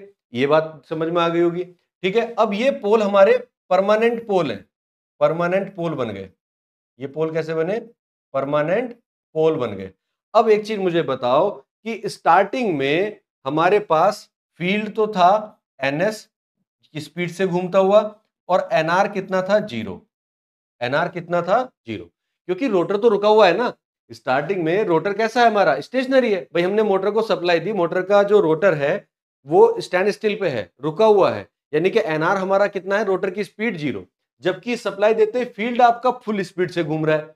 अब होगा क्या कि जब ये एन बना हुआ है, अब मान लीजिए किसी इंस्टेंट पे, मान लीजिए t इक्वल टू 1 सेकेंड पे, t इक्वल टू 1 सेकेंड पे यहां n बना हुआ है और यहां s बना हुआ है, ठीक है, किसी एक पर्टिकुलर टाइम पीरियड पे। उस दौरान हमारे रोटर की पोजीशन ये है, यहां n है और यहां s है। तो जब ये सेम पोल आसपास होंगे तो ये एक दूसरे को दूर भगाएंगे। यानी कि ये वाला पोल कहेगा कि चल तू इधर जा, यानी कि इसकी डायरेक्शन ऐसे आएगी, और इधर वाला एस कहेगा कि नहीं तू इधर जा, ठीक है। दोनों अपने से दूर इसको भगाने की कोशिश करेंगे। लेकिन जैसे t इक्वल टू 1 सेकेंड से हम आगे बढ़ेंगे, ये n भाग के इतनी देर में यहां पहुंच जाएगा, तो ये हो जाएगा ns और इधर की तरफ आ जाएगा ss। क्या इतनी देर में रोटर घूम पाएगा? भाई रोटर एक फिजिकल चीज है, एक फिजिकल इसकी अपनी इनर्शिया है, इसका मास है, तो इसको तो घूमने में टाइम लगेगा ना, जबकि फील्ड आपका घूम रहा है। तो इतनी देर में रोटर तो बेचारा फोर्स लगेगा कि इधर जाने वाला था, इतनी देर में इसने अपनी पोलैरिटी को चेंज कर लिया। अब नई पोलैरिटी जो आ गई वो SS आ गई और इधर NS आ गया। अब इधर SS आया तो अब S और N ये दोनों पास पास है, तो अब ये S क्या कहेगा, इसको अपनी तरफ बुलाएगा कि भाई तू इधर आ जा, ठीक है, कि अब ये इधर आ जा। और S जब ये N बन जाएगा तो ये इस S को अपनी तरफ बुलाएगा कि तू इधर आ जा। इससे होगा क्या कि एक सेकंड पहले तो ये वाली पोजीशन जो थी ये कह रही थी कि रोटर इधर जाओ, और उसके अगले सेकंड में ये पोजीशन कह रही है कि नहीं रोटर इधर आओ। तो रोटर क्या होगा बेचारा, कभी इधर जाएगा कभी इधर जाएगा, तो वो कहीं भी मूव नहीं कर पाएगा और वो एक ही पोजीशन पे वाइब्रेट करने लगेगा, एक ही पोजीशन पे वो वाइब्रेट करने लगेगा। तो इसी वजह से हम कहते हैं कि जो 3 फेज सिंक्रोनस मोटर होती है वो सेल्फ स्टार्ट नहीं होती है। 3 phase synchronous motor self start नहीं होती है, ये मैंने पूरा प्रोसेस आपको समझाया। ये नेक्स्ट सेकंड की पोजीशन है जब यहां पर SS आ जाएगा और यहां पर N आ जाएगा। अब ये इसको अपनी तरफ खींच रहा है, ये इसको अपनी तरफ खींच रहा है। यहां पर क्या हो रहा था, ये इसको इधर भगा रहा था, इस केस में डायरेक्शन इधर आ रही थी और इस केस में डायरेक्शन इधर आ रही है ऐसे। तो दोनों की डायरेक्शन अलग है ना, वाइब्रेट करेगा, तो वाइब्रेट करने लगेगा तो मोटर विल नॉट स्टार्ट। तो ये आपसे पूछा जाएगा, explain why 3 phase induction motor is not self starting. तो this is the reason. Diagram से समझाना है आपको और यही चीज आपको लिखनी है। जरूरी नहीं है कि आप इतना कुछ लिखें, अगर आप इसको step by step point wise लिखते हैं वो भी सफिशियंट है जो मैं आपको बता रहा हूं। तो हमने देखो लिखा भी यही होगा, the stator winding produce a rotating magnetic field, एक रोटेटिंग मैग्नेटिक फील्ड बन गया जो कि आपका सिंक्रोनस स्पीड पे घूम रहा है NS, जो मैंने आपको यहां बताया था। The DC voltage applied to the rotor, rotor को डीसी वोल्टेज हमने दे दिया। अब रोटर जो है वो अभी नहीं मूव कर रहा है, यानी कि NR आपका 0 है। Hence under the condition there exist a pair of revolving stair pole, यानी कि यहाँ पे NS और NR बन रहा है। और अच्छा इन्होंने दूसरा पेयर ले लिया, ये वाला पेयर लिया, तो इसमें वो कह रहा है कि इधर की तरफ फोर्स लगेगा आपका, तो यहाँ पे एक अट्रैक्शन फोर्स लगेगा। अब now suppose at any instant, किसी इंस्टेंट पे जो स्टेटर पोल की पोजीशन थी वो हमारी फिगर 2 के जैसी है, ठीक है। It is clear that NS and NR repel each other, इसको फिगर 1 बना दीजिए, ठीक है। तो ये दोनों एक दूसरे को रिपेल करेंगे तो जो इनकी डायरेक्शन आएगी वो ऐसी आएगी, नहीं इन दोनों के केस में तो डायरेक्शन हमारी ऐसे आएगी, ठीक है, इस तरह की डायरेक्शन आएगी। अब उसके बाद एंटी क्लॉकवाइज डायरेक्शन, उसके बाद after a period of half cycle of AC supply, यानी कि हाफ पीरियड कितनी देर में आ जाता है, एक सेकंड में 50 साइकिल होती हैं, यानी कि एक साइकिल कंप्लीट होने में आपका एक सेकंड से भी कम समय लगेगा, और उस एक सेकंड में एक पॉजिटिव एक निगेटिव होता है, तो उसके लिए आधी सेकंड से भी कम समय लगेगा, यानी कि आधी सेकंड से भी कम समय में ये अपनी पोलैरिटी को चेंज कर लेगा। और आधी सेकंड से कम समय में ये तो बेचारा घूम नहीं पाएगा रोटर, बात समझ रहे हो, आधी सेकंड कितना होता है, सोचने में निकल जाता है, ये रोटर घूम भी नहीं पाएगा। तो अगले इंस्टेंट पे after a period of half cycle ये अपनी पोलैरिटी चेंज कर लेंगे स्टेटर पोल, अब ये S बन जाएगा जो N था, अब ये N था वो S बन जाएगा। अब रोटर की पोजीशन तो वही की वही है, अभी भी रोटर अपनी पोजीशन चेंज नहीं कर पाया इतनी देर में, तो ये क्या होगा, NR इसको अपनी तरफ अट्रैक्ट करेगा, NS इसको अपनी तरफ अट्रैक्ट करेगा। तो अब पोजीशन हो गई इनकी, जो डायरेक्शन हो गई मूवमेंट की वो हो गई क्लॉकवाइज, अब डायरेक्शन हो गई क्लॉकवाइज। तो एक केस में पहली आधी साइकिल के लिए एंटी क्लॉकवाइज, दूसरी आधी साइकिल के लिए क्लॉकवाइज, तो उससे क्या होगा कि ये अपनी पोजीशन पे वाइब्रेट करने लगेगा और वाइब्रेट करने के चक्कर में ये किसी भी डायरेक्शन में मूव नहीं कर पाएगा। इसकी वजह से हम कहते हैं कि ये synchronous motor is not self start, ठीक है। ये पूरी थ्योरी हो गई कि क्यों सेल्फ स्टार्ट नहीं होती। अब आपसे पूछा जाएगा how can we make it self start, आप इसको सेल्फ स्टार्ट कैसे बना सकते हो, इंपॉर्टेंट क्वेश्चन है, जनरली इस टॉपिक से यही क्वेश्चन पूछा जाता है, why single force motor is not self start, sorry synchronous motor is not self start and how can we make it self starting. तो सेल्फ स्टार्टिंग करने के इसके 2-3 तरीके हैं जो मैं आपको बताऊंगा। सबसे पहला motor start with an external prime mover, दूसरा डैम्पर वाइंडिंग, ये दो मेथड है, या इसको हम ऐसे भी लिख सकते हैं motor start with an external prime mover, या फिर इसको बोलते हैं पोनी मोटर्स, छोटी मोटर से भी हम इसको घुमा सकते हैं। दोनों में होगा क्या, अभी तक हम क्या कर रहे थे, 3 फेज सप्लाई दी स्टेटर को, DC सप्लाई दी रोटर को, अब DC सप्लाई मत दो, अब क्या करो केवल आप 3 फेज सप्लाई दो। अब रोटर पे कोई सप्लाई नहीं है तो रोटर पे पोल भी नहीं बनेंगे। अब 3 फेज सप्लाई दी तो फील्ड आपका घूम रहा है। अब आपने क्या किया, जो रोटर है उसको कपल कर दिया बाहर की तरफ किसी छोटी मोटर से, और उस मोटर से आप उसके रोटर को घुमा रहे हो। इधर तो सप्लाई दे दी आपने स्टेटर को, इधर आपने जो रोटर था मोटर का उसको आपने सप्लाई दी। अब आप इसको ऐसे समझिए कि ये आपकी स्टेटर है, ठीक है, और ये आपका रोटर है। इसको तो आपने 3 फेज सप्लाई दी और इस वाली मोटर को आपने कपल कर दिया किसी छोटी मोटर से, ठीक है। अब इधर जो फील्ड घूम रहा है वो ns स्पीड पे घूम रहा है और nr अब तक कितना था, 0। लेकिन इसको हम सप्लाई देते हैं, इसको सप्लाई देते हैं और इसको घुमाते हैं, इसको घुमाते हैं, कोशिश करते हैं कि इसको nr तक लेके जाएं, ns के पास लेके जाएं। अब ये रोटर इसके साथ कपल्ड है, इसके साथ क्या है, कपल्ड है। कपल होने के बाद जब ये इस मोटर को हम घुमाएंगे तो ये रोटर भी घूमेगा। थोड़ी देर बाद क्या होगा कि ये रोटर भी nr स्पीड पे घूमना शुरू हो जाएगा। एनआर जो होता है वो एनएस के बहुत नजदीक होता है, एनआर जो होता है वो एनएस के बहुत नजदीक होता है। अगर एनएस आपका 1000 है तो एनआर आपका 970 980 तक होता है, यानी कि वो स्पीड मैचेबल है। ऐसा नहीं हो सकता कि आपका फील्ड पोलैरिटी चेंज कर ले, रोटर बेचारा वहीं खड़ा है, तब ऐसा नहीं होगा, क्योंकि अब रोटर भी फुल स्पीड पे घूम रहा है। तो आपने क्या किया, एक एक्सटर्नल मोटर से इस रोटर को इस एनएस की स्पीड के आसपास घुमाना शुरू कर दिया। अब फील्ड भी घूम रहा है, रोटर भी घूम रहा है। अब इस पोजीशन को ध्यान में रखिए। अब जब ऐसी सिचुएशन आएगी तो ये जो आपकी मोटर है, इसका जो आपका ये फील्ड है, अब मान लीजिए कि ये रोटर है, ठीक है, और ये आपका NS है और ये SS है, ये आपका SR है, ये NR है, ठीक है।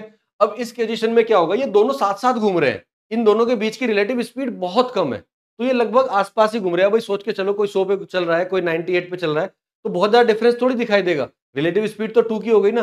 तो अब क्या होगा, जैसे ही अब इसको आप डीसी सप्लाई दोगे, जैसे ही अब इसकी सप्लाई हम क्या देंगे, अब डीसी सप्लाई देंगे, तो इस पे ये पोल क्रिएट हो जाएंगे, एसआर और एनआर पोल क्रिएट हो गए। कब, जब हमने इसको एनआर पे गिव सप्लाई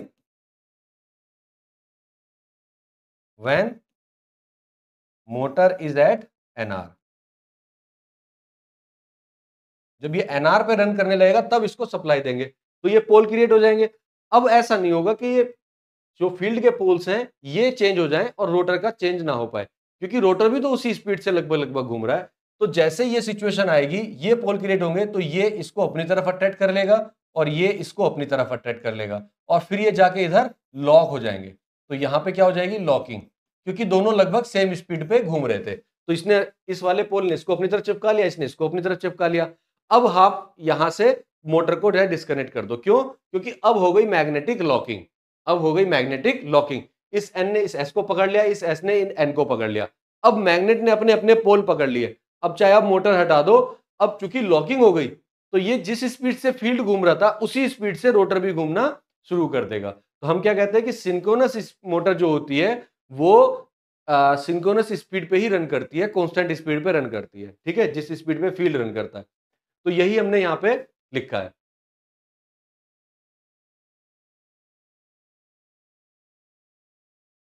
हाँ, तो ये तो हुआ आपका एक्सटर्नल मोटर का।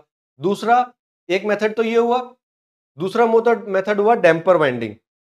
डैम्पर वाइंडिंग में हम क्या कर सकते हैं, जो रोटर हमारे थे, ठीक है, इसको हम बाहर एक्सटर्नल मोटर से नहीं घुमाते हैं, हम क्या करते हैं, इसके ऊपर डैम्पर वाइंडिंग लगा देते हैं। अब इसको नहीं लगाते हैं, अब हम क्या करते हैं, इसके ऊपर डैम्पर वाइंडिंग लगा देते हैं, ये वाइंडिंग लगा देते हैं। अब ये बन गई इंडक्शन मोटर।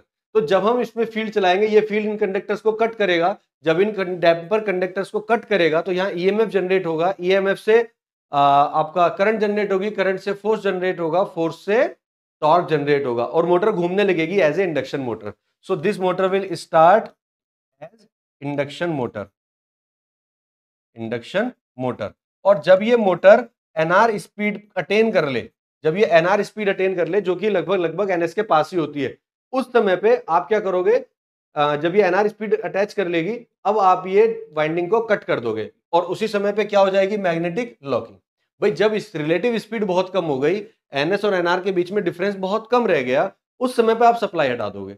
सप्लाई हटाओगे तो क्या होगा, यहाँ पे ये मैग्नेटिकली इसको लॉक कर देगा, या फिर इसको हम डीसी सप्लाई देंगे, give DC supply, DC supply at NR, जब NR स्पीड पे घूम रही होगी मोटर तब हम डीसी सप्लाई देंगे, और जैसे ही डीसी सप्लाई देंगे ये परमानेंट पोल क्रिएट होंगे, और इनके पोल क्रिएट होते ही ये फील्ड वाले पोल परमानेंट जो रोटर के पोल है इसको अपनी तरफ अट्रैक्ट करके मैग्नेटिकली लॉक कर लेंगे। जैसे चुंबक चिपक जाती है ना, ऐसे ये दोनों पोल चिपक जाएंगे, और जब चिपक जाएंगे तो फिर ये फील्ड के साथ साथ रोटर घूमना शुरू कर देगा। उस दौरान आप इस कंडक्टर को कट कर देंगे। कट करने से क्या होगा, बिना वजह के लॉसेस जो है वो हमारे रिड्यूस हो जाएंगे। ठीक है, तो ये होते हैं मेथड ऑफ स्टार्टिंग। या तो आप इसको as a induction motor start कर लो, या फिर कोई एक्सटर्नल मोटर लगा के स्टार्ट कर लो। So these are the two methods with external prime mover और विद डैम्पर वाइंडिंग। ठीक है, एप्लीकेशन आपको पता है, जहां भी कांस्टेंट स्पीड की रिक्वायरमेंट है वहां पर इसका यूज करते हैं। जहां पे पावर फैक्टर इंप्रूव करना है तो उसमें भी इसका यूज किया जाता है। ठीक है, और 500 आरपीएम तक की स्पीड के लिए इसका यूज करते हैं। ठीक, तो these are the application of synchronous motor.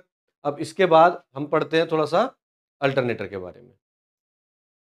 तो वर्किंग ऑफ अल्टरनेटर पढ़ते हैं। अब अल्टरनेटर की वर्किंग कुछ ऐसी जैसी डीसी जनरेटर की वर्किंग है। अब इसकी वर्किंग समझने के लिए हम चलते हैं अपने डायग्राम पे। ठीक है, जो लिखा है उससे बेटर है कि हम इसको यहाँ पर, चलो डायग्राम में वहीं बना देता हूँ, यहाँ बना देते हैं। मान लीजिए कि ये आपका स्टेटर है। ठीक है, और इस स्टेटर में आपकी ये 3 फेज वाइंडिंग हो रखी है इस तरह से। 3 फेज वाइंडिंग है ये। ठीक है, 3 कंडक्टर यहाँ पे लगे हुए हैं, और यहाँ जो आपका रोटर है वो आपका रोटर कुछ इस तरह से है। थोड़ा सा डायग्राम ऐसे ही हो सकता है, NS, NR और SR। क्यों NR SR बने? क्योंकि इसको हमने डीसी सप्लाई दे रखी है। डीसी सप्लाई हम इसको देते हैं। ठीक है जी, ये कंडीशन है। अब मुझे एक चीज बताओ, जब अल्टरनेटर की बात है, अल्टरनेटर क्या होता है? Basically generator. जनरेटर को हम किसी प्राइम मूवर की हेल्प से घुमाते हैं, यानी कि इस रोटर को आप मैनुअली रोटेट कराओगे, चाहे आप प्राइम मूवर से कराओ, चाहे आप डीजल इंजन से कराओ, किसी भी चीज से कराओ, इसको आप रोटेट कराओगे।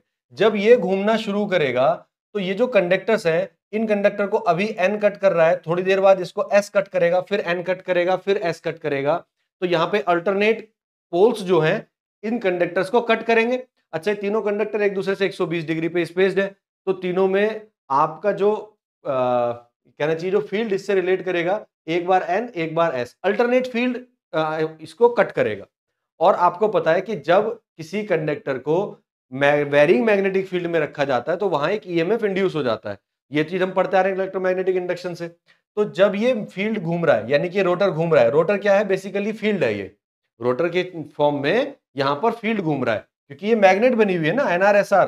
तो ये फील्ड घूम रहा है, और जब ये फील्ड घूम रहा है तो ये फील्ड घूमते घूमते इन सारे कंडक्टर्स को एक एक करके कट करेगा। एक एक करके जब ये कट करेगा तो अल्टरनेटिंग फील्ड मिल रहा है।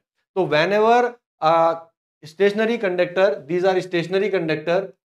ठीक है, whenever stationary conductors are cut by the varying magnetic field and EMF is induced, and EMF is induced। ठीक है, और यही जनरेटर का प्रिंसिपल है। इस वजह से जनरेटर में EMF इंड्यूस हो जाएगा। EMF इंड्यूस हो जाएगा तो आउटपुट पे मिलेगा। अब चूंकि तीनों कॉइल हैं, तीनों कॉइल को कट कर रहा है, और तीनों कॉइल एक दूसरे से 120 डिग्री पे स्पेस्ड है, तो जो तीनों EMF जनरेट होंगे वो E1 इक्वल टू हो जाएगा EM sin ओमेगा टी। दूसरे कंडक्टर जो 120 डिग्री पे है उसमें E2 जनरेट होगा EM sin omega T minus 120। तीसरी वाइंडिंग जो आपकी इससे भी 120 डिग्री पे है उसमें जनरेट होगा EM sin omega T minus 240। तो ये EMF इसमें जनरेट होने लगेंगे। तो इस तरह से आपका अल्टरनेटर काम करता है, राइट। तो अब एक बार पढ़ना चाहो तो पढ़ लीजिए। सेम प्रिंसिपल है electromagnetic induction as DC generator. ठीक है, डिफरेंस दो है, फील्ड वाइंडिंग रोटर पे है, वो मैं आपको पहले बता चुका हूं, आर्मेचर वाइंडिंग आपकी स्टेटर पे है। इसमें केवल कम्यूटेटर नहीं होता है। डीसी जनरेटर में कम्यूटेटर होता था क्योंकि वहां हमें एसी टू डीसी कन्वर्जन चाहिए था, यहां हमें ऐसा नहीं चाहिए। तो विदाउट कम्यूटेटर डीसी जनरेटर आपका यही काम करेगा। ठीक है, the field pole are placed on stationary part of the machine, no commutator is required. ठीक है, alternator has 3 phase winding on stator. ठीक, डीसी सोर्स आप रोटर पे लगा रहे हो वो ठीक है। जब रोटर की वाइंडिंग को एनर्जाइज करोगे तो उस पे पोल क्रिएट हो जाएंगे, N और S पोल, राइट। अब जब भी रोटर को रोटेट कराओगे किसी प्राइम मूवर से, किसी भी प्राइम मूवर से, तो द स्टेटर और the armature conductors are cut by magnetic flux of rotor poles. तो रोटर पोल जो है वो आर्मेचर कंडक्टर को कट करेगा, तो उसकी वजह से एक ईएमएफ इंड्यूस हो जाएगा इन आर्मेचर, ठीक है, due to electromagnetic induction. The induced EMF is alternating since N and S pole of rotor alternatively pass through the conductor. Frequency जो होगी वो गिवन होगी एनपी अपॉन 120, ठीक है, तो वही 120 एफ अपॉन पी वाला फॉर्मूला है, उससे आप इसको लिख सकते हो। So this is the working of an alternator, right. तो ये हो गया। एप्लीकेशन आप समझ सकते हो, जनरली सब जगह यूज होता है, पावर प्लांट्स में, मरीन में, नेवी में, हर जगह तो जनरेटर यूज हो रहा है। तो आप एप्लीकेशन इसकी वेरियस फील्ड में आप लिख सकते हो, आपके घर तक में यूज होता है अल्टरनेटर। तो ऐसी कोई जगह नहीं है जहां पे अल्टरनेटर ना यूज होता हो। पावर जनरेशन में भी इसका यूज होता है, तो बहुत यूजफुल है, ठीक है। तो ये हो गई आपकी यूनिट। और इसके अगर हम समरी की बात करें तो सबसे पहले working of three phase induction motor and torque slip characteristic, ठीक है। एक question number 2, starting method of single phase induction motor. तीसरा हो जाएगा why three phase synchronous motor not self start and method of starting, जो अभी बताया है, ठीक है। 3 क्वेश्चन हो गए। तो हर चैप्टर से एक एक क्वेश्चन आपने पढ़ लिया। अब बचा डीसी वाला पोर्शन। तो देखो इन 3 में से 2 क्वेश्चन आपको जनरली मिल जाते हैं। अगर कोई बच्चा ये प्लान कर रहा है कि मैं ये यूनिट छोड़ के जाने वाला हूं, तो मेरा उसको सलाह है कि कम से कम ये 3 क्वेश्चन पढ़ ले, ठीक है। इसमें कोई न्यूमेरिकल नहीं है, कुछ नहीं करना, इतना तो कम से कम करके ही चला जाए, छोड़े ना। कोई भी बच्चा कोई भी यूनिट छोड़ के ना जाए, एटलीस्ट जितने क्वेश्चन बता रहा हूं इंपॉर्टेंट वो जरूर करके जाए, ठीक है। और अगर आप पढ़ रहे हो डीसी मशीन, तो डीसी मशीन में 2 क्वेश्चन पढ़ लीजिए आप। Generator working with EMF equation और motor working and torque equation. इन 2 में से एक क्वेश्चन आपको जनरली मिल जाता है, 2 में से कोई एक क्वेश्चन आपको मिल जाएगा, ठीक है। तो ये 5 क्वेश्चन है बेटा, जिसको आपको मेरी सलाह है कि कुछ भी नहीं, जो बच्चा छोड़ के जाने की सोच रहा है ना यूनिट, बिल्कुल छोड़ के मत जाना। कुछ नहीं पता होता पेपर में, कभी कोई पर्टिकुलर यूनिट जिसको आप आसान मान के चल रहे हो वो भारी फॉर्म में पूछ ले, तब आप छोड़ के जाओगे 1 यूनिट और वहां पे छोड़नी पड़ जाएंगी 2 यूनिट। तो कभी भी क्वेश्चन पेपर के लिए कोई यूनिट छोड़ के नहीं जानी है आपको, सब करके जाना है। हाँ, जिसको छोड़ने की प्लानिंग कर रहे हो उसके कम क्वेश्चन पढ़ लो, सिलेक्टिव पढ़ो, 2 या 3 ही क्वेश्चन पढ़ लो चाहे, लेकिन छोड़ के मत जाना है, कुछ भी छोड़ के नहीं जाना है, ठीक है। तो दीज आर दी टॉपिक्स जिस पे आपको मेन फोकस रखना है, ठीक है। तो चलिए मिलते हैं नेक्स्ट क्लास में नई वीडियो के साथ, और तैयारी अच्छे से करिए, ठीक है। Good luck.